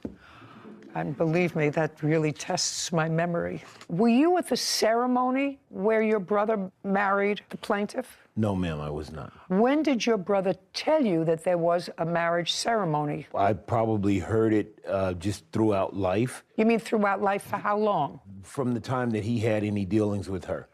So about 7 years ago? Yes, ma'am. So you asked your brother whether he was married? Yes. How long ago was this? I would say 4 years ago. Okay, so 4 years ago, you say to your brother, I understand that you, what's your first name? Mona. Mona got married. Well, so he gave me an insurance document, and I was like, wow, what's going on? What about all this? He gave you an insurance document that said what? From the VA indicating that I was going to be the person that gets the money. upon if he demise. If he died, Right. And you had a VA insurance policy Yes, ma'am. with you as the beneficiary. Yes, ma'am. Okay, and so he showed you the insurance policy. Well, he sent it to me in the mail. Okay, Or and? email or electronic. And so I said, wow, what's going on? So then I started to ask different questions, and he said, well, don't worry about that. We're not legally married. No, you have to tell me. I said to him. I said to him, so doesn't your wife Isn't she the beneficiary? I don't want to be involved in all this. Right. And he said, I am not married. We went through a ceremony, and you have 10 days to file the marriage license. The marriage license in Las Vegas. Okay. To solidify the marriage. And then he said, I never filed it. We are not married. May I? Just a second. Did your brother tell you that he had ever told Ms. Simpson that he never filed the marriage license? No, we never had that conversation. Okay, well, because you say in your answer, sir, that my brother was too smart for that, he never mailed in the license. Well, he told me because there was a problem between these two. And so we talked about that, and he said, no, I'm not married to her. And he said, you have to file the document, and I never filed the document. And I have a copy of that right here. Ms. Simpson, yes, ma'am. Tell me when this ceremony took place in Las Vegas. April 2013. Did you travel there with Mr. McGowan? Yes, ma'am. We moved to Vegas together. Who was at the ceremony? It was no ceremony. What happened was I don't know what this is. What happened was we went to the Justice of the Peace, and the 10 days is not acronym. No, don't apologize. Don't tell me. We had 1 year to go to like a pastor or minister or something like that because we just went to the Justice of the Peace in Vegas. They give you a year to do it, whereas it's, I guess, what I think the term is officiant or something. Officiant has to do it so you can become married permanently. So you knew that you were not legally married? Well, it was legal, but it would be official if you don't do another step within a year. And I understand that, but you never did the other step. We didn't, only because he was sick, ma'am. I don't care what the reason was. I don't care if he was watching Yellowstone or because it doesn't matter why. I respect that. What? You can get hooked on that. No, yeah. I understand. So no, I don't care what the reason is. You knew that your marriage, because it wasn't confirmed, according to you, within a year that you weren't legally married. Yes, ma'am. And that okay, just a second. That's all I want to know. That makes my life much easier. Because, Mr. McGowan, I want you to listen to me very carefully. Under what you told me, under the events that you told me, you see, you should have kept your mouth shut. No, it's okay. No. It's going to be okay in the end. It's going to make a lot of sense in the end. No, I understand that it's going to make a lot of sense to me. We're going to follow the money. But I just want to tell you and the people who are watching this that when I thought about your answer, that you said your brother was too smart and didn't file the necessary document within 10 days, my view of that scenario was that she could still consider herself his wife. Because if he fraudulently, in an attempt to deceive her, didn't mail the marriage license in, she would be the beneficiary. I'm just letting you know that. You understand what I just said? Yes, ma'am. Because he committed a fraud on her. He would have committed a fraud, your brother, on her into leading her to believe that they were a married couple and they had the responsibilities and the benefits of a married couple. But she says she volunteered that she knew they weren't married. Yeah. So I don't even have to address that. And it's okay. Just a second. I know where I'm coming from. Okay. So Mr. McGowan, the person that you were involved in for a period of years, on and off, you had your own place, but he was ill for a certain period of time. Was your brother ill? No, ma'am. No. Just a second. He says no. You say he was ill for a great portion of that time. Shh. Just a second. For a great portion of that time, and that you were his caregiver. Yes, ma'am. And you were paid as his caregiver by the government. The VA, yes, ma'am. By the VA to be his caregiver. Yes, ma'am. Well, that would be inconsistent with being his wife, to be his caregiver. Because if you're a wife, you don't get benefits from the VA. If you are a non-relative and caring for somebody who requires assistance, you may get assistance. And how much was the VA Just answer my question. This is not my first rodeo. Okay, I understand. How much was the VA paying you a month to take care of, what was your brother's first name? Marcus. How much were you being paid to take care of Marcus? Because you say that one check you didn't get because of him. It's part of your lawsuit, so you know exactly how much you were paid. Ma'am. How much? $2,057.55. A month. Yes, and when ma'am. did you start collecting that? 2014. Woo! Caption coming up. You are a legal stranger, so you must have filled out forms to say that you were married. No, I was considered a family member. I was no longer considered the wife, but I was considered... Well, you're not no longer. You were never his wife. A courthouse. The Judy Justice logo appears. In the courtroom, Ramona and Clayfors. Ramona Simpson claims her ex-boyfriend's brother, Clayfors McCowan Jr., threw out her personal belongings. Clayfors is countersuing for damage and stolen property. Okay, so there was a reason why you didn't continue to solemnize the marriage ceremony that you went through in 2013, because you started to collect $2,000 a month from the VA in 2014 that you couldn't have collected were you his wife. That's a yes. No, it isn't, ma'am. Receiving the benefits from the VA, you have to be a family member. You have to be related to that person in order to get this stipend pay. It wasn't a regular VA payment, and it's for relatives. You have to be a relative for that veteran. What are you getting? Yes, it's true. Just to check that, Pull Sarah. up stipend pay for VA, because we're both disabled veterans. It's not like I just had to do this. I loved him, and I care for him, and he was sick the day I met him. Just a minute, you both disabled veterans? Well, my disability was not as crucial as his was. How much do you collect? I very minimum, because Which I asked you a question. That's a very minimum. Yes. It's not a number. Yes, it's $300 and some change. But the thing is, Your Honor, may I speak, please? He was sick from the day that I met him, and I was taking care of him prior for that. This was his idea, because he was familiar with the veterans and the system. This was his idea that we can receive funds, and it stayed right in the household. We were living together. It was stayed in the household, and that's okay with them. I thought you told me a moment ago that you had your own place. No, not then, ma'am. Not then, when we moved back from Vegas, because we stayed in Vegas for approximately 3 years. When we moved back from Vegas, he had purchase of home and everything, and it was supposed to be okay. We were going to be together, but he started living another alternate life, which he was very familiar with, because he's introduced him to so many people. I don't even care about that. I still continue to take care of Marcus. It was no longer a romantic situation. Now you still continue. You had your own place. I lived both places, because he needed me more there than he did when we was living together. What kind of alternative lifestyle was he doing that he needed you there part-time? He was seeing other people and he was stuff like seeing that. women. Pardon me? He was seeing other women. He was seeing other people, yes, ma'am. Okay, so he was seeing other people. But you, let me finish. Yes, ma'am. But you continued to receive the $2,057. You knew you weren't married.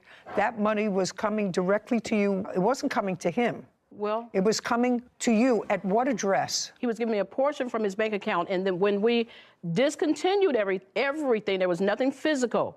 Then I was receiving my full allotment at that point, but I was still taking care of him, taking him to the VA, taking him to the hospital. Wait just a second. I don't care.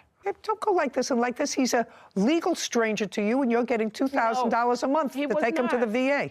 Ma'am, he was not a legal stranger. He was a legal stranger to you. Legal. He was not your mother, father, brother, sister, or husband. Ma'am, he was a dear friend of me. He continued to be a friend, honestly. Well, and he knows that. We went to several places together. I'm setting up for myself what is the actuality of the situation. Now, I understand that I was really not prepared for this scenario. I was prepared for somebody, quite frankly, Miss Simpson, who had been defrauded by his deceased brother into believing they were married. She took care of him when he was sick. And all of a sudden, now that he's deceased, his brother comes in, kicks her out of the house, and takes all of his property. That's the scenario. But now I understand that that is not the case, that you knew you weren't married, that for 8 years you collected $2,000 a month for taking him to the doctor's offices, to the vet, to taking care of him in the house, but you understood that he was seeing other people, that you didn't have an exclusive relationship. Now I understand it.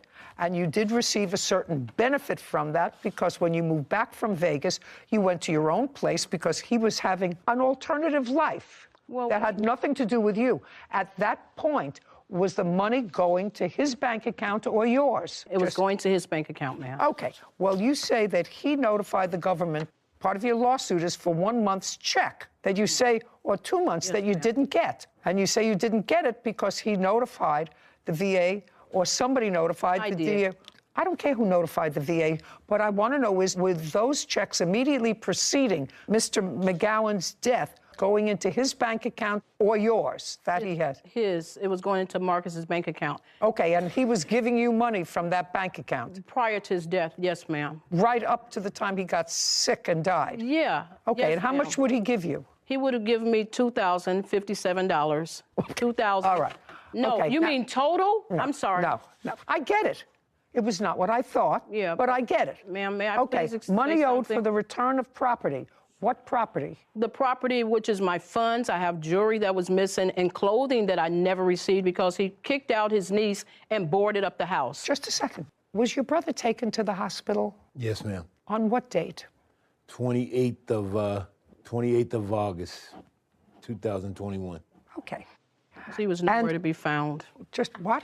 He wasn't around. Just a second. I did that. Just a second. Did you take him to the hospital? I had his daughter to call an ambulance. I got to Marcus's house and I followed him to the hospital. Yes, ma'am. Hey, well, you want to just answer my question? I actually understand the whole scenario. You understand that I do understand the money part. I get it. So when you say his daughter called the ambulance and you got over there from your house? Yes, ma'am. Okay, and who do you live with there? My daughter and my son. And in whose name is the lease? My daughters, my son, and myself. So all three are on the lease? Yes, ma'am. And how long have you had a lease at that address? 2017. Okay, so we're talking about 5 years that you've had an alternative address. You have an answer for me? There is a Veterans Affairs program of comprehensive assistance for family caregivers. It says $2,800 a month, but based on a fee schedule that can change.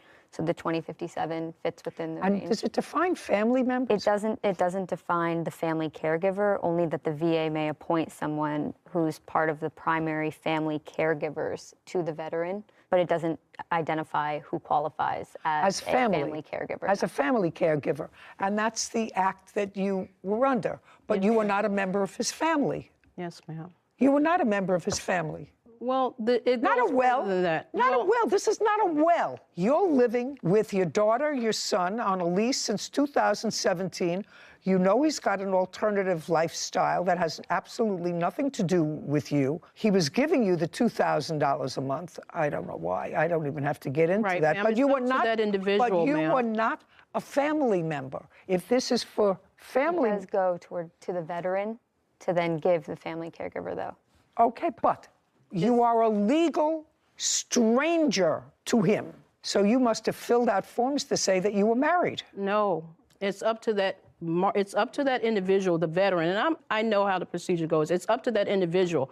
I was considered a family member. I was no longer considered the wife, but I was considered. Well, you're not no longer. You were never his wife. So if he filled out a form and he's with that, ma'am, because I could have. Okay, so he had the right. You were never his wife. He had the right to board up the house, whichever it is, and you weren't living there for 5 years. You had a place. So if you had clothes there and your jewelry, what were your clothes and your jewelry there? If he was fooling around with other women, why would you leave your clothes and your jewelry in the house? Okay, ma'am, the thing is, no one has came to the home as another woman in that home. I was always there. He has no proof or evidence that I was not there. So basically, I had their clothes there because I stayed there. I lived there. Forget it. You were more than compensated with $2,000 a month. What's next? Caption coming up. I don't believe that you leave any valuable jewelry at his house. I was there most of the time, honestly. You don't need valuable jewelry if you're taking care of a sick person. A courthouse. The Judy Justice logo appears. In the courtroom, Ramona and Clayfors. Ramona Simpson is accusing defendant Cleefers McCowan Jr.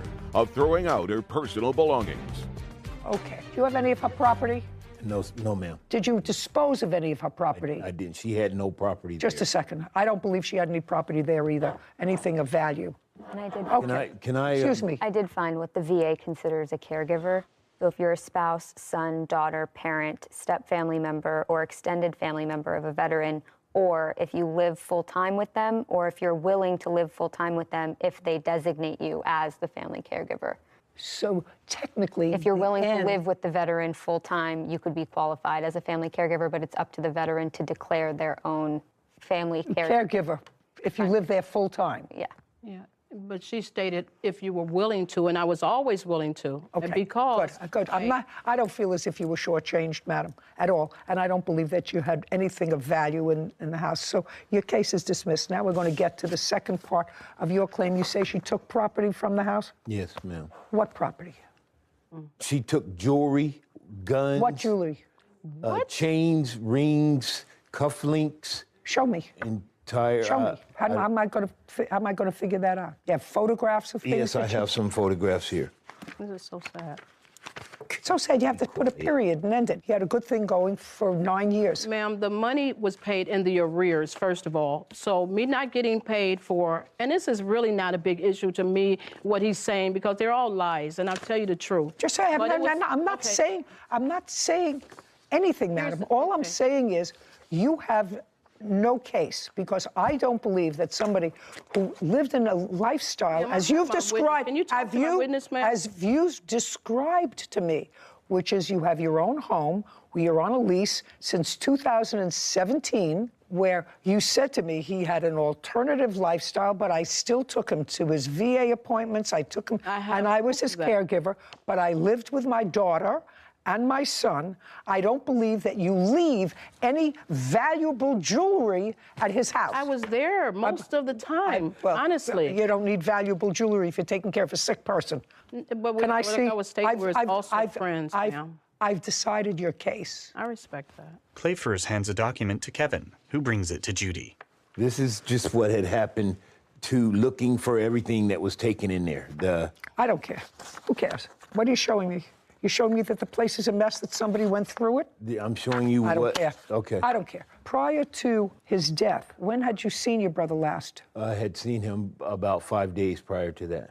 You live close by? I was living in San Diego at the time, and he lived in Highland, which is 79 miles up the 15 freeway. Okay, so 5 days prior. Prior to the 5 days prior that you saw your brother, when had you seen him before?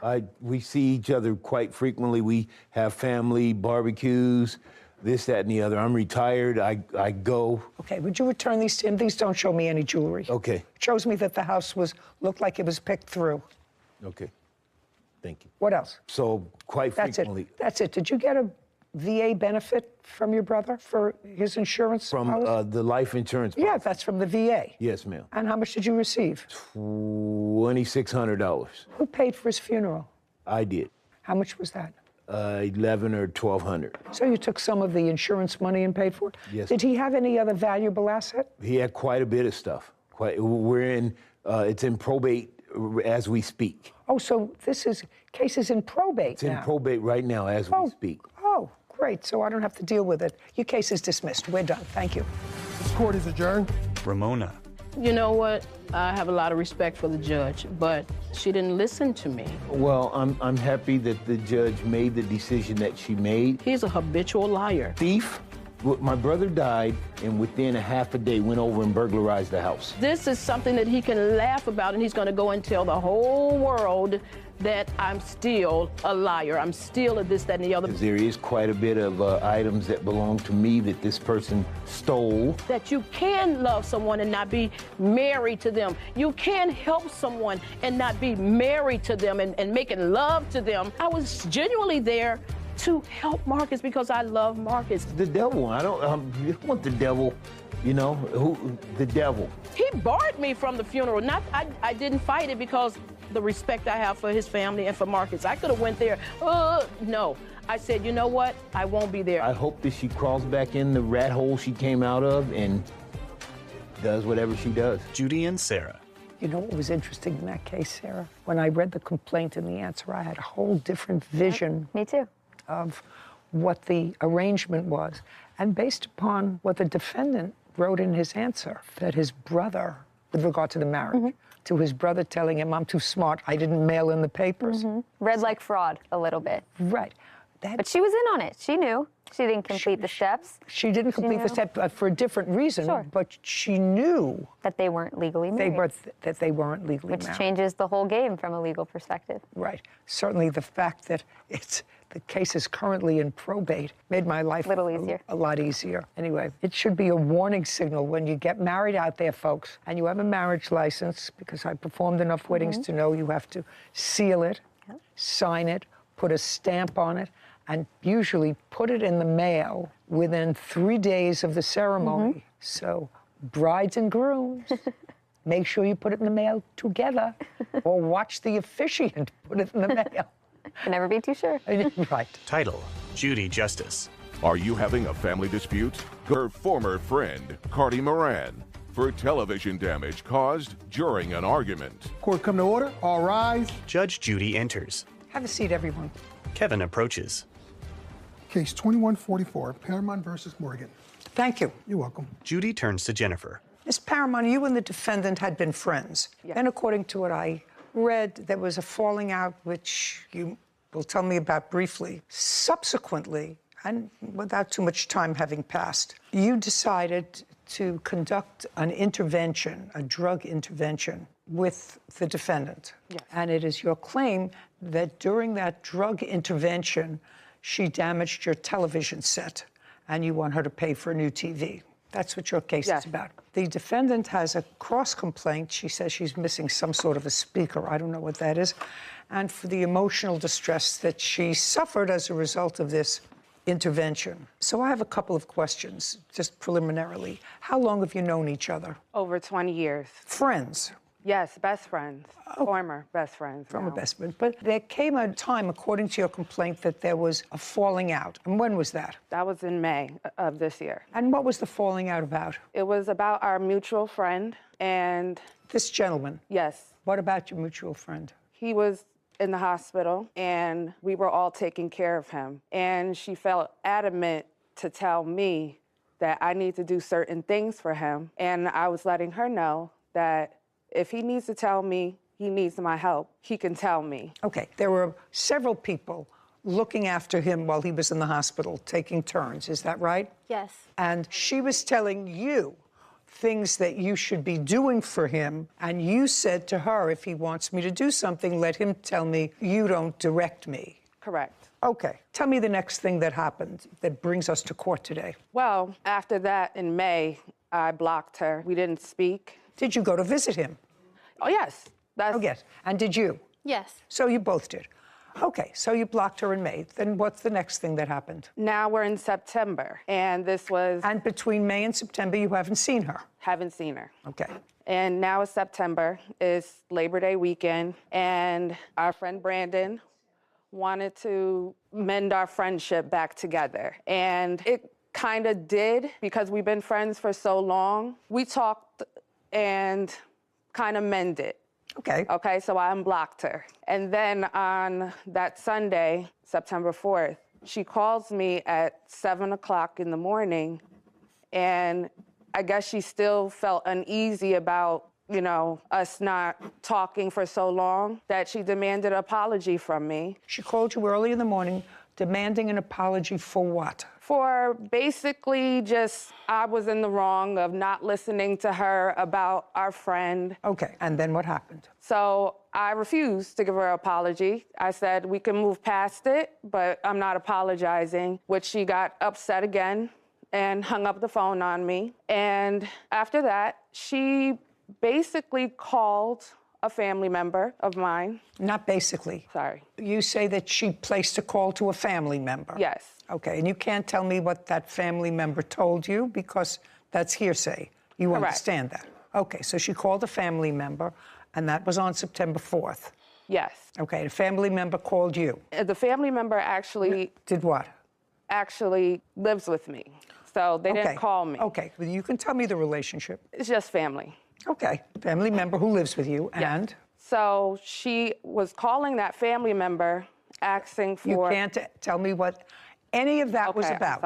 I'm sorry. So after the conversation with the family member told me what she said. I know, I'm not saying the conversation. Absolutely right. So I told Brandon what she said, and we thought at the time, let's have an intervention. Okay, now, so without giving any credibility to any out-of-court statements, I assume by the word intervention, you had a suspicion that the defendant was using drugs or alcohol. Yes. Before that, before September 4th, did you have any knowledge of ongoing substance abuse with your best friend? Yes. Since when? For a very long time. Okay. Did you ever discuss the drug use with her? Yes. Well, you can tell me what those discussions were like. What kind of drugs were you afraid she was using? I prefer not to say. Well, you can't not say. That's what this is all about. You wanted to have an intervention. You didn't want to have an intervention because she was having caramel-covered popcorn. There was a controlled substance, I assume, that you were afraid she was using. Yes. Which was what? Cocaine. Have you ever seen her using cocaine? Yes. Did you ever use cocaine with her? Yes. Between May and September, had you ever used cocaine with her? No. So it was before that? Yes. His name is Brandon? Yes. Had Brandon ever used cocaine with the two of you? No. Did you ever see Brandon use cocaine? No. Okay. So you, who had used cocaine with her, decided to have an intervention with Brandon? Yes. What do you do for a living? I'm an inbound call agent. I sell tickets. Okay. And what does Brandon do? He's disabled. And who was going to be at this intervention? It was myself, Brandon, and another mutual friend. Mutual friend. Now, this mutual friend, whose name I will not have you state, have you ever seen that mutual friend use any sort of controlled substance? Answer the question. Yes. Yes. So now you have two people who've used controlled substance, one who has not, to your knowledge, doing an intervention. Correct. Okay, and do you know what an intervention is? Yes. What is it? It's basically a meeting of the minds of having a discussion with one person about an issue that... And who's there? Who's there? Yeah. Oh, I would say trusted people that I would feel that they were...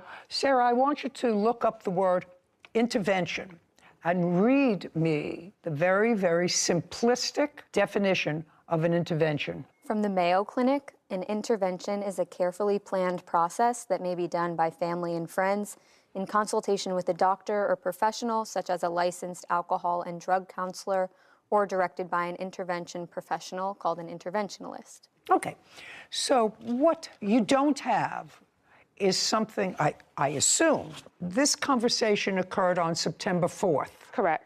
Was it on that same day that you decided to have an intervention? Yes. Okay.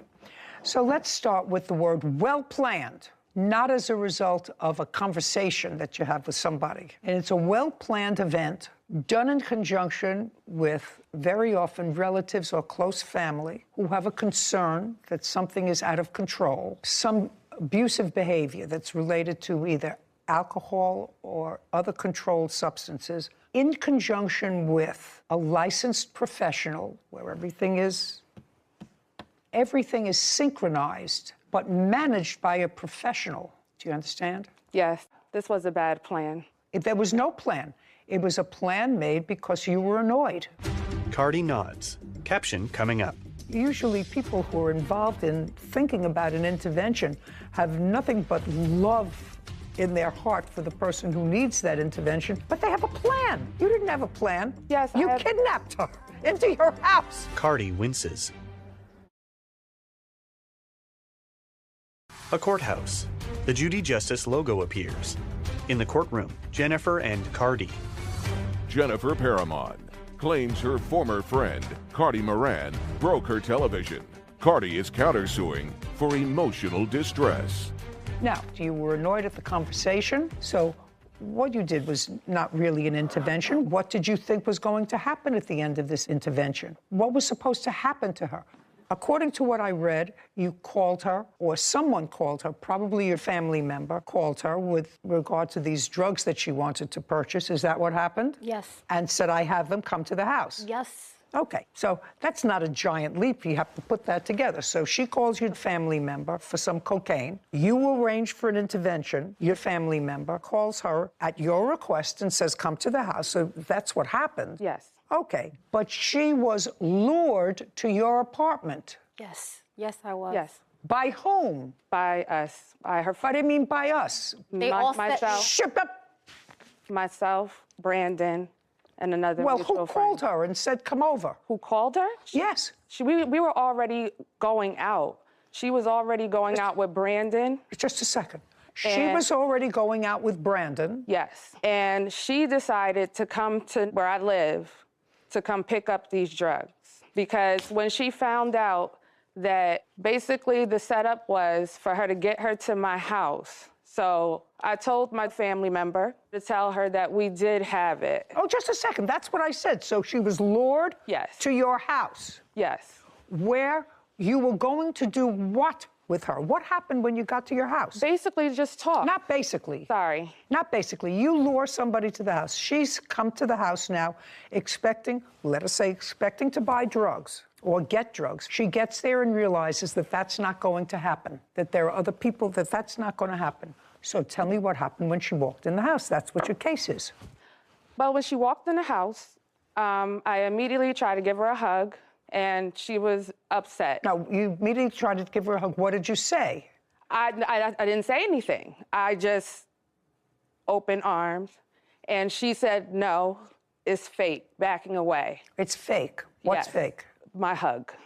Okay, so she backed away. Yes. And it just started off with No. Somebody had to say something to her. Somebody had to say this is an intervention. Somebody had to say why she was there. She eventually was going to say, where are the drugs?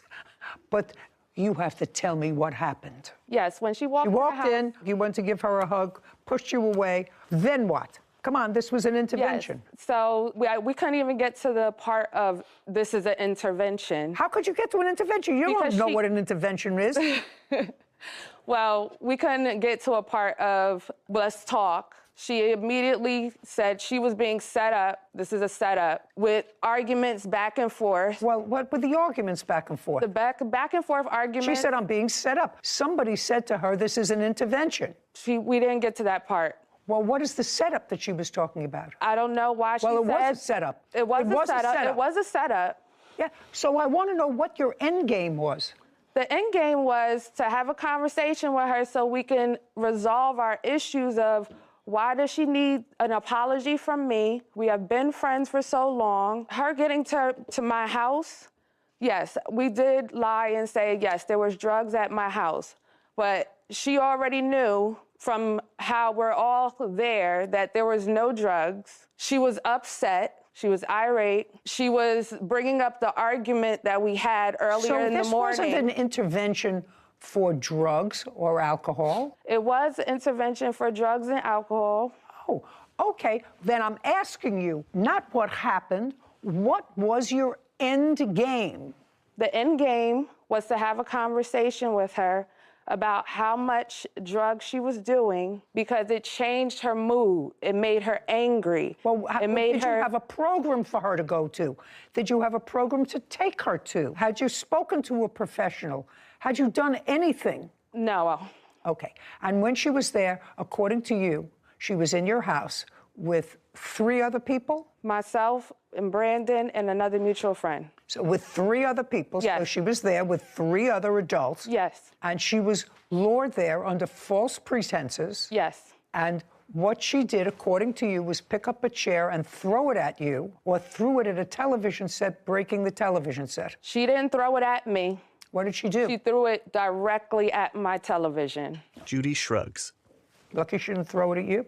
I wish she would have. That's exactly what she did. Just a second. You're lucky. You can't do what you did. That's almost like kidnapping. If you're having a serious intervention, you have to sit down, have a working plan, what happened, have the right in your heart, have the right messaging. Your messaging was all wrong. Usually people who are involved in thinking about an intervention have nothing but love in their heart for the person who needs that intervention, and they seek professional help in order to get that person professional help.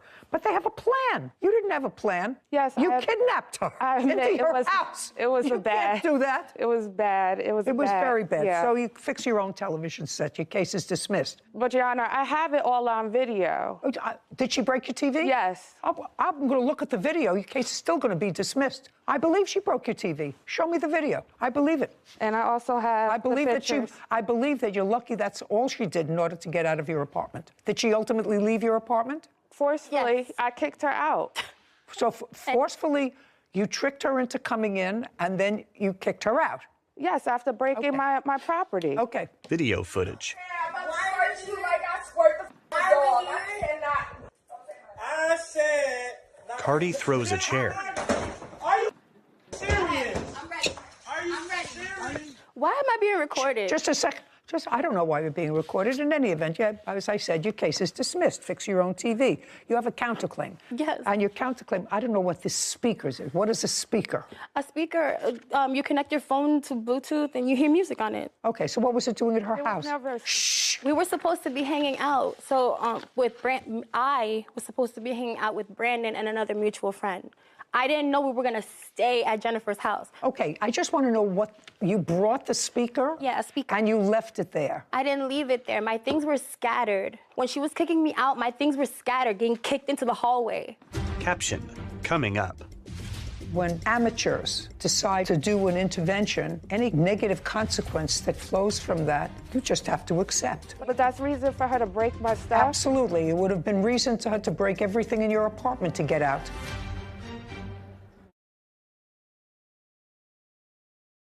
A courthouse. The Judy Justice logo appears. In the courtroom, Jennifer and Cardi. Jennifer Paramon has accused her former friend, Cardi Moran, of breaking her television. Cardi claims Jennifer caused emotional distress after being tricked by Jennifer. Okay. Did you look for the speaker? Yeah, I looked everywhere in the hallway. Do you have her speaker? There was never a speaker. Did you see a speaker? No, I didn't. Okay, there's no speaker. Now let's talk about your emotional situation. You got to this, I can't even call it intervention. Trap. Trap, that's a good word. There you go. That's a good word, thank you. And tell me what happened when you got there. When I got there, I asked her family member to come downstairs. Okay. Miss Moran, you walk in the door. Yes. And there's no question that you were tricked and that this was a trap. Yes. That's what it was. I realized that maybe 1 minute. Okay. That's what it was. Got in there, and it was an uneasy feeling. You realized that it was a trick to get you there. It was a trap. I want you to tell me what happened when you got inside. Jennifer starts to walk up to me, like, with her arms open, real slow motion, like, Cardi, I'm sorry. You know, we should talk about this. We're friends. In that same tone. And I'm like, yo, really? You're being fake. I don't really want this. You know, I came here to get what I wanted, and let's go. But Brandon is getting all comfortable. He is disabled, so, you know, all right, fine. He's got to get comfortable. So we start arguing, me and Jennifer, we start arguing. About what? About the conversation that me and her had earlier. You know, she said that I should just get over what she said initially for me getting upset. Okay, so the initial conversation didn't have anything to do with drugs? We never talked about drugs. When I got to the house, I never had anything to do with them. I was talking to the family member, what I came to get. Then once me and her start arguing, I tell Brandon, like, all right, can we go now? Like, are we done here? Like, let's leave. I want to go. So what happened? When you said to Brandon, let's go, I want to get out of here, what happened? She squirts me with a water gun. She tells me, oh, I'm going to squirt you like I squirt the dogs. Brandon, stand up. Your last name is? Milner. I want you to describe this water gun. To be honest, Judge, I don't remember seeing a water gun. It's in the video. If you listen to the video, she says it. I'm going to squirt you Brandon, like I squirt before I the look dogs. at this again, you were there in the room. Yes. I'm going to give you one before I look at the video again. Whether you saw her squirt the water gun or not, did you see a water gun that day? No, I didn't. No, okay. So let's play this and let me hear what you're referring to. I said, Jack, are you serious? Okay, Sarah, you have a much more keen sense said- of hearing than I do. I'm going to squirt you like I squirt that dog. Okay. She's got younger ears than I do. What? I never squirted her with the Whether you did or not, are you telling me that No, I that said Sarah it. heard? I Okay, said so it. you did squirt. But I you didn't say squirt it. her. I'm going to squirt you like I squirt the dog. Okay, but that's not an intervention. We I mean, were I don't know. arguing at that point. It was already past the That's because you lured her conversation, there. intervention. Because you did the wrong thing. Yeah, it was a horrible plan. It was horrible. Oh, yeah, they're absolutely right. And it caused a great deal of distress. I want to know how you got out of the apartment. I was kicked out. I was pushed out. My things were thrown into the hallway. At what point did that happen? Is that after? Literally 3 seconds after. After the TV was broken. Yes. You were pushed out the door. Yes. Well, that's some really good intervention. How long were you in the house? A total 6 minutes, maybe. Where did you go from there? I got picked up and went home. Got picked up by whom? 2 hours later by my sister-in-law. Don't make anything up. No. Who picked you up? My sister-in-law. Okay. And my daughter and her boyfriend. In that 2-hour period, Yes. you must have waited somewhere for them. Yes, I waited in her hallway. Okay, so you waited. When they came to pick you up, was there any further conversation with her or Brandon? They just picked you up. Well, between those 2 hours, there was conversations between my daughter and Brandon, my daughter and Jennifer. Everyone was talking. Well, where was your daughter? She was home. So it was on the phone that they were talking? Yes, and she was pleading with them to give me my stuff back so I could just leave. The cross complaint or the countersuit is seeking $1,800. It's seeking $1,800 not only for the emotional distress that was caused to the defendant, but also for a speaker. They don't have a speaker. How much was the speaker so that I can deduct that? It was $129. Okay, so we're really talking about $1,700. Okay, and that's the amount that you want for your emotional distress. Yes, Your Honor. For that 6 minutes. I don't blame you. I think it's worth at least that. I think that when amateurs decide for all the wrong reasons to do an intervention, any negative consequence that flows from that, you just have to accept. But that's reason for her to break my stuff? Absolutely. It would have been reason to her to break everything in your apartment to get out. Absolutely. You are holding her there. Yes, just a second. You brought her there under false pretenses. That's what you did. And you had somebody else there as well. And according to you, you wrote it was an intervention. But it wasn't an intervention. It was whether you wanted to. For a 20-year relationship, intervention may be a wrong Well, word. it was a very, it was a very, very wrong word, and you don't trick somebody to come to your house with something else in mind, even if it's to buy drugs. So I'm awarding you $1,700 on the counterclaim for your emotional distress. Your claim for the broken TV is dismissed. We're done. This court is adjourned. I have no thoughts. I'm happy with her decision, but it's bittersweet because these are my friends. Just have a conversation about certain situations we were having. Her intention, I don't think it was to make me stop doing what they all do anyway. I didn't keep her, that's the thing. She walked in freely, walked out. That's the betrayal. Yeah, this is over. It's just time to go separate ways. You know, I lived and I learned. Those are the people that I grew up with. You know, those turn-up days are over anyway, so. Sarah. I think this whole situation was a perfect example of what my dad calls lack of two-step thinking. Okay. So we can already agree the intentions were not great. They were just maybe potentially rekindling a friendship, and that's not exactly the person you want leading your intervention, if that's what they wanted to call it. And also, what was your plan? If it went the way that the plaintiff at least claims she was intending it, was to get her friend help, say that the defendant broke down and cried and admitted to having a problem and really wanting help. Where was the help? There was no help. That's true. So I agreed with you that the plaintiff deserved any amount of damage that happened from having such a lack of a plan. It was a lack of a plan. She lured her there. Yeah, I mean, just a messed up situation all in all. And you really have to be coming from the right place to do something like that. And I think neither of them were even close to that sort of healthy place. Neither the witness nor the plaintiff. Title, Judy Justice. Want justice? Go to judyjustice.tv. Calderon and Amante Nepomuceno for rent and the cost of 2 cats. Court come to order. All rise. Have a seat, everyone. Kevin approaches Judge Judy. Case 2170, Jolie versus Calderon Nepomuceno. Thank you. Oh, my goodness. Judy turns to Katie. Calderon. Hello. What's your first name? Amante. Amante. Yeah. Good. It's much easier than your last name for me to pronounce. Mr. Jalil, this roughly is what the case is about. You and Miss Calderon were in a relationship for a period of time. You decided to take an apartment. You were both on the lease. So far, correct? Correct. Your arrangement with Miss Calderon, which seems to be consistent in both your complaint and your answer, is that you had a much better paying job. She was going to provide the food and some other stuff for the house, and you were going to be covering the rent when you lived together, which you did. Correct. There came a time when Armante, who was a friend of yours, came to live with you. According to you, he was going to help out with the rent. Correct. He came, he lived with you, he helped out with the rent for maybe a period of time, and then he helped himself to your girlfriend. Correct. Now they're a couple. When you were no longer a couple with Miss Calderon, she stayed in the apartment for a period of time, but then they both left. Correct. And you're suing both of them for rent and for the return of 2 cats that they took when they left. You claim the cats are yours. That's correct. That's what the case is about. And some cat expenses in the event that I let them keep the cat.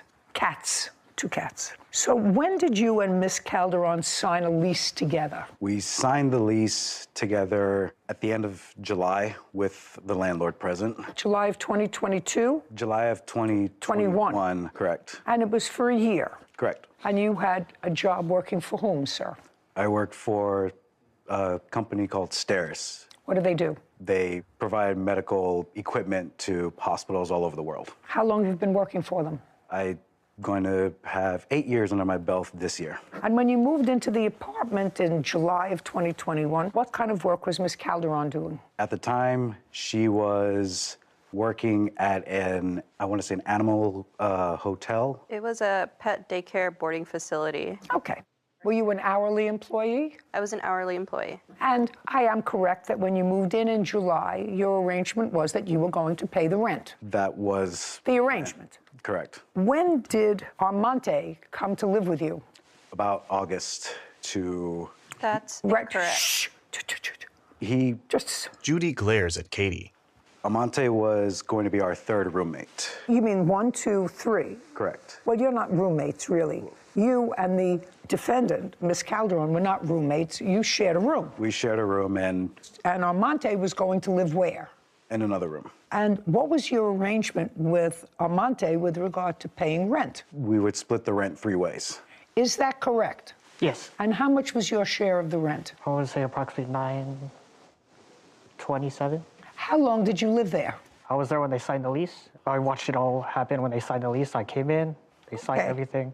Well, you didn't sign the lease. I did not. But you were there from the beginning? Yes. And it was your agreement with the plaintiff that you would pay 1/3 of the rent? Yes. Great. We asked the landlord Okay, so, hey, try not to hold each other's hands. Let's do the coochie someplace else. So you agreed with the plaintiff that despite the fact that you were not on the lease, you were going to assume the responsibility of 1/3 of the rent, $927. Yes. So you moved in July, August, September, October, November, December, January, February, March. You left in April? Yeah. So you were there for 9 months? Yes. Did you pay rent for the 9 months? Yes, ma'am. Is that correct? He paid rent for about the 7.5 months. Okay. And then you left? Yes. Why did you leave? I decided to leave because he decided to go to another place he was offered. So what do you mean he decided to go to another place that was... got a place from his grandparents in another city. So I couldn't hold down the rent with her, so I decided to leave to save money and go back to my parents' house. Now, Mr. Jalil, you see, you don't make up a story like that, like he just told me. A lot of that has the ring of truth to it. Where are you living now? My grandparents' house in an in-law unit. So when did you tell them that you were going to a different place? In March. When did you leave? I left in July. Did you let him know that you were staying until the end of the lease? I what? I I discussed with them that I would be leaving, but I would stick around to help them find either a different location or even suggesting that we all went back to our respective families just to, call it. Mr. Jalil, this isn't working for you. I have to tell you something, sir. This case is not working for you at all. And it's only because Mr. Amante is very direct with me that you're suing them for $10,000. Where does that come from in your mind? Your agreement with her was you were going to pay the rent. You were never out of pocket. Your agreement was you were going to pay the rent. He paid his rent when he was there. He paid his 1/3. You then told them you were leaving. That's a whole different story than what you wrote in your complaint, Mr. Giulio. Do you understand? Correct. It's a whole different story. So, at best, Armante would owe you for 3 months' rent if they just left.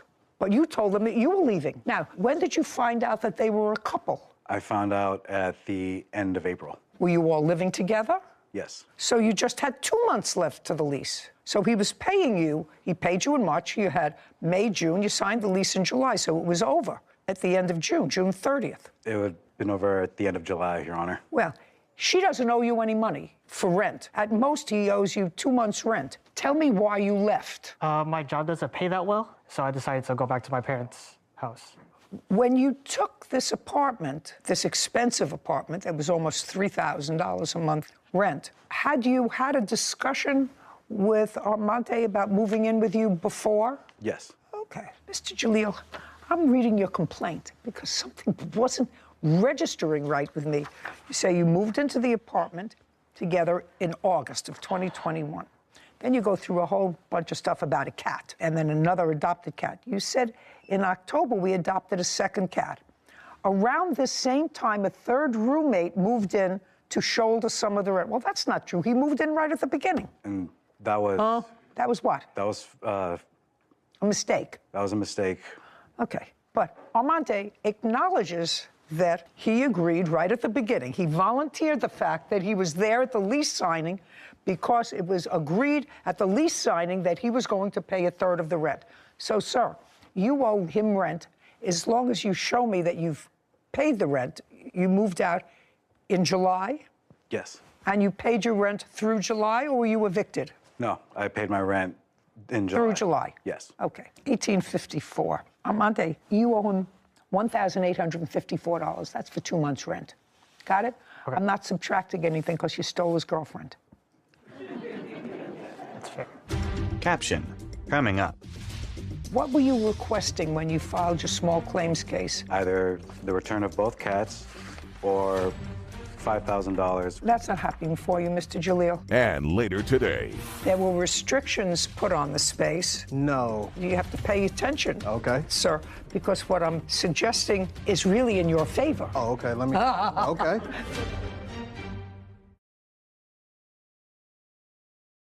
A courthouse. The Judy Justice logo appears. In the courtroom, Kamar, Katie, and Amante. Kamar Jalil claims his former roommates, Katie Calderon and Amante Nepomuceno, are wrongfully keeping his cats and owe him rent money. Now let's deal with the issue with the cats. She doesn't owe you any rent. That was not your agreement with her. You moved out in July. August, September, October, November, December. 5 months ago, she's had both cats, right? Correct. She says they're her cats. When did you first file a small claims case? September of 2022. What were you requesting when you filed your small claims case? Be careful. I was requesting either the return of both cats or $5,000, which was the accumulated expense of not just the cats, but also the expenses of our dogs as well. So any animal expenses for the time. That's not happening for you, Mr. Jalil. When the cats were either registered or went to the vet, whose name is on the sheet as owner? I believe it was Miss Calderon. Is that correct? That's correct. And she owns the cats, and she's had them for the last 5 months. I suggest that you go and adopt 2 more if you want some more cats. Do you understand? Yes. You were living together as a couple. However, your friend Armante has to pay you for the couple of months' rent that he didn't because he says, not you, he volunteered that was your agreement from the very beginning. So he owes you $1,854. We're finished. Thank you very much. This court is adjourned. I think he's just kind of butthurt that I moved on. At least now I can put everything behind me and say that I did try. I didn't think it would escalate this far. All you can do in a situation like this is just you learn from it and you move on. The heart wants what the heart wants. This is what it is. It's life. Judy. I find fascinating, Sarah, that people will write and or be assisted in writing a complaint and an answer, but they read it over. This man is an intelligent man. He has a serious job for 8 years. First of all, he was suing for $10,000.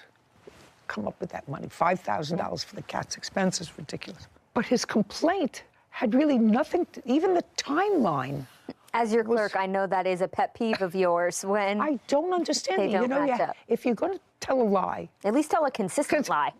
Right. I think the right thing happened. I think the defendant friend admitted himself that he owed the rent, and that was great, even though he probably should have just kept his mouth shut. Had not said I was there when the lease was signed. This was always our agreement. Yeah. I was going to be the but third. He was honest, which we always appreciate, and so I think the right thing. So I think he needs to, like you say, put a period, move on. Move on. Anyway, all happy, and they look happy. They couldn't keep their hands off each other. Case number 2172, Foster Gardner versus Menzel. All parties, please come forward. Jamar Foster and Sean Garner are suing record producer Livin Menzel for event costs after Livin canceled their Halloween party. Who's Mr. Garner? Mr. Foster. Right here. Are you going to be speaking? You're standing in the speaking spot. Yes, ma'am. Okay, great. According to what I read, the defendant rents a music studio. Is that correct? I rent a facility in which I own a music studio. You rent in someone else's building. Yes. And you're recording people. During the course of your business, you decided to enter into an agreement with the defendant to use that recording studio, which she rents from that space, which she rents from a landlord. May I correct you, please, Your Honor? Yes. She actually is a facility that has multiple units in it. She runs a studio, and then there's other event space inside of that same facility. Okay, give me an idea of how large the space is. I believe we were quoted something like 5,800 square feet. And so you have a music studio, and around it is other open space.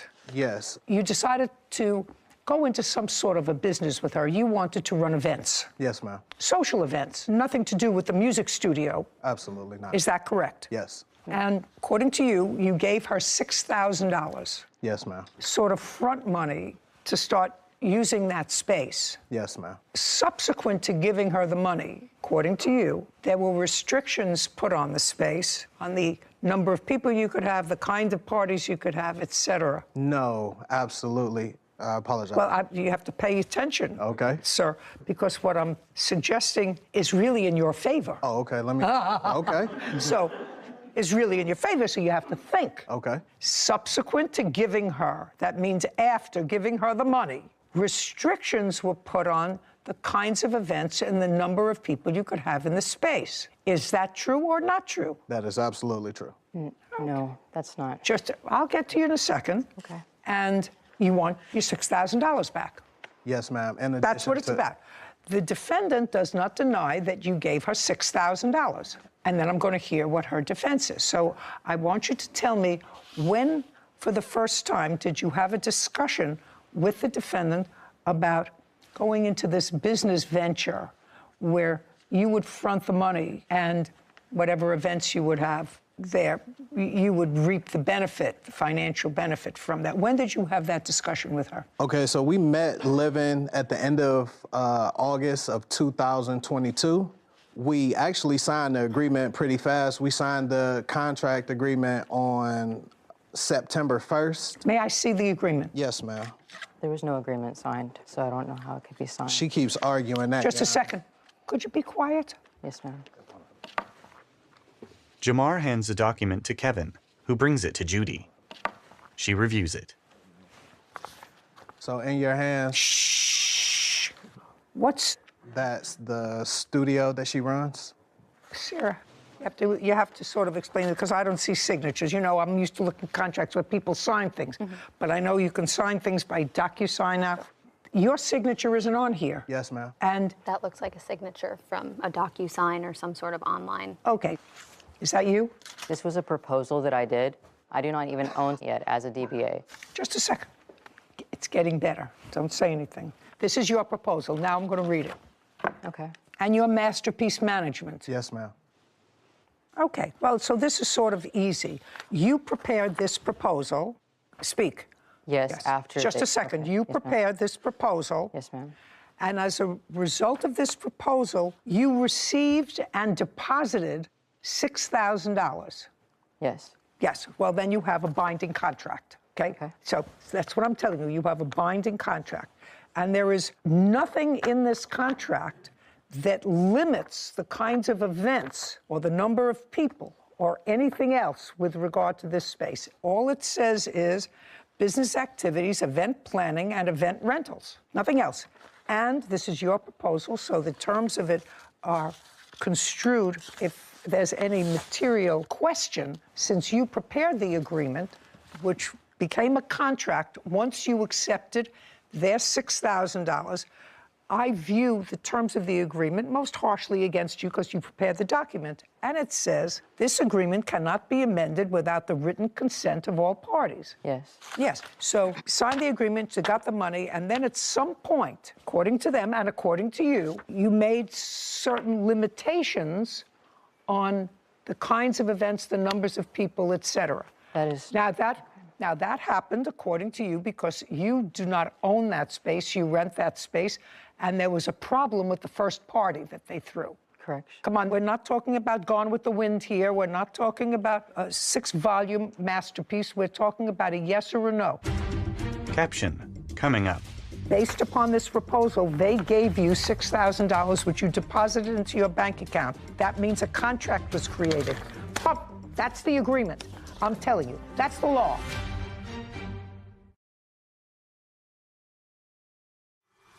A courthouse. The Judy Justice logo appears. In the courtroom, Jamar, Sean, and Livin. Jamar Foster and Sean Garner claim record producer Livin Manziel broke their agreement by canceling their event. Livin is countersuing for the costs of a recording session. Okay, there was a party that got out of hand. Yes, ma'am. Okay, and after that party that got out of hand, too many people or whatever it was, your landlord complained. Yes. Okay, and it was after that that you told your 2 partners that the... We are not partners. Yeah, according to this, you are. We didn't finalize the agreement. This is a finalized agreement, madam. I just said to you, I want you to pay attention. This is your proposal. Based upon this proposal, they gave you $6,000, which you deposited into your bank account. That means a contract was created. That's the agreement. I'm telling you, that's the law. Okay. You prepared the proposal, you signed it, they said, okay, and they fulfilled their part of the agreement by giving you $6,000, which you accepted. Got it? Got it?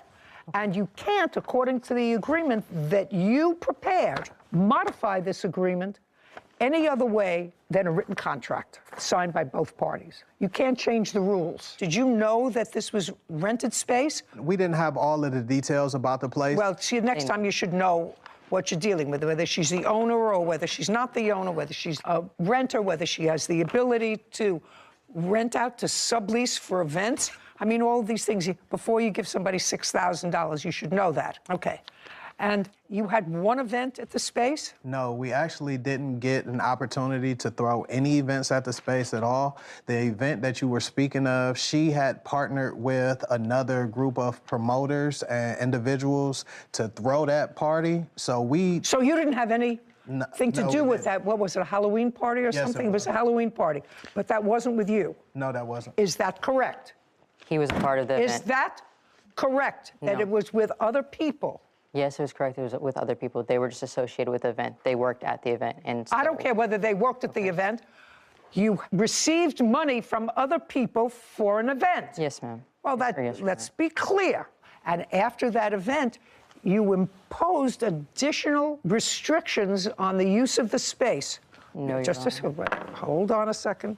They knew about the event. Hold on, they can't tell me what they knew. This is your contract. They called a fire marshal. My landlord contacted me that the neighbors were complaining, people were parking on their lawns 90 minutes into the party, but it was not their party. Somebody else paid you for it. The next party they wanted to throw involved minors, and I told them absolutely not. Yes, ma'am. I just made it clear what types of events would be approved. Well, you can't do that. I'm just telling you, you can't do that. Ma'am, I'm not allowed to throw events that have out drugs for children. You have to understand something. You can do whatever you want as long as you put it in a contract. You prepared the contract. This contract is silent as to any restrictions on the space for events. So you have to give them their $6,000 back because they didn't have an event. They got nothing of value for their $6,000. Correction. They were managing an artist whenever I met them that they were responsible for paying. So I'm countersuing them for $1,050. Just a second. Okay. $6,000 they get back. Okay. Easy? That's a contract case.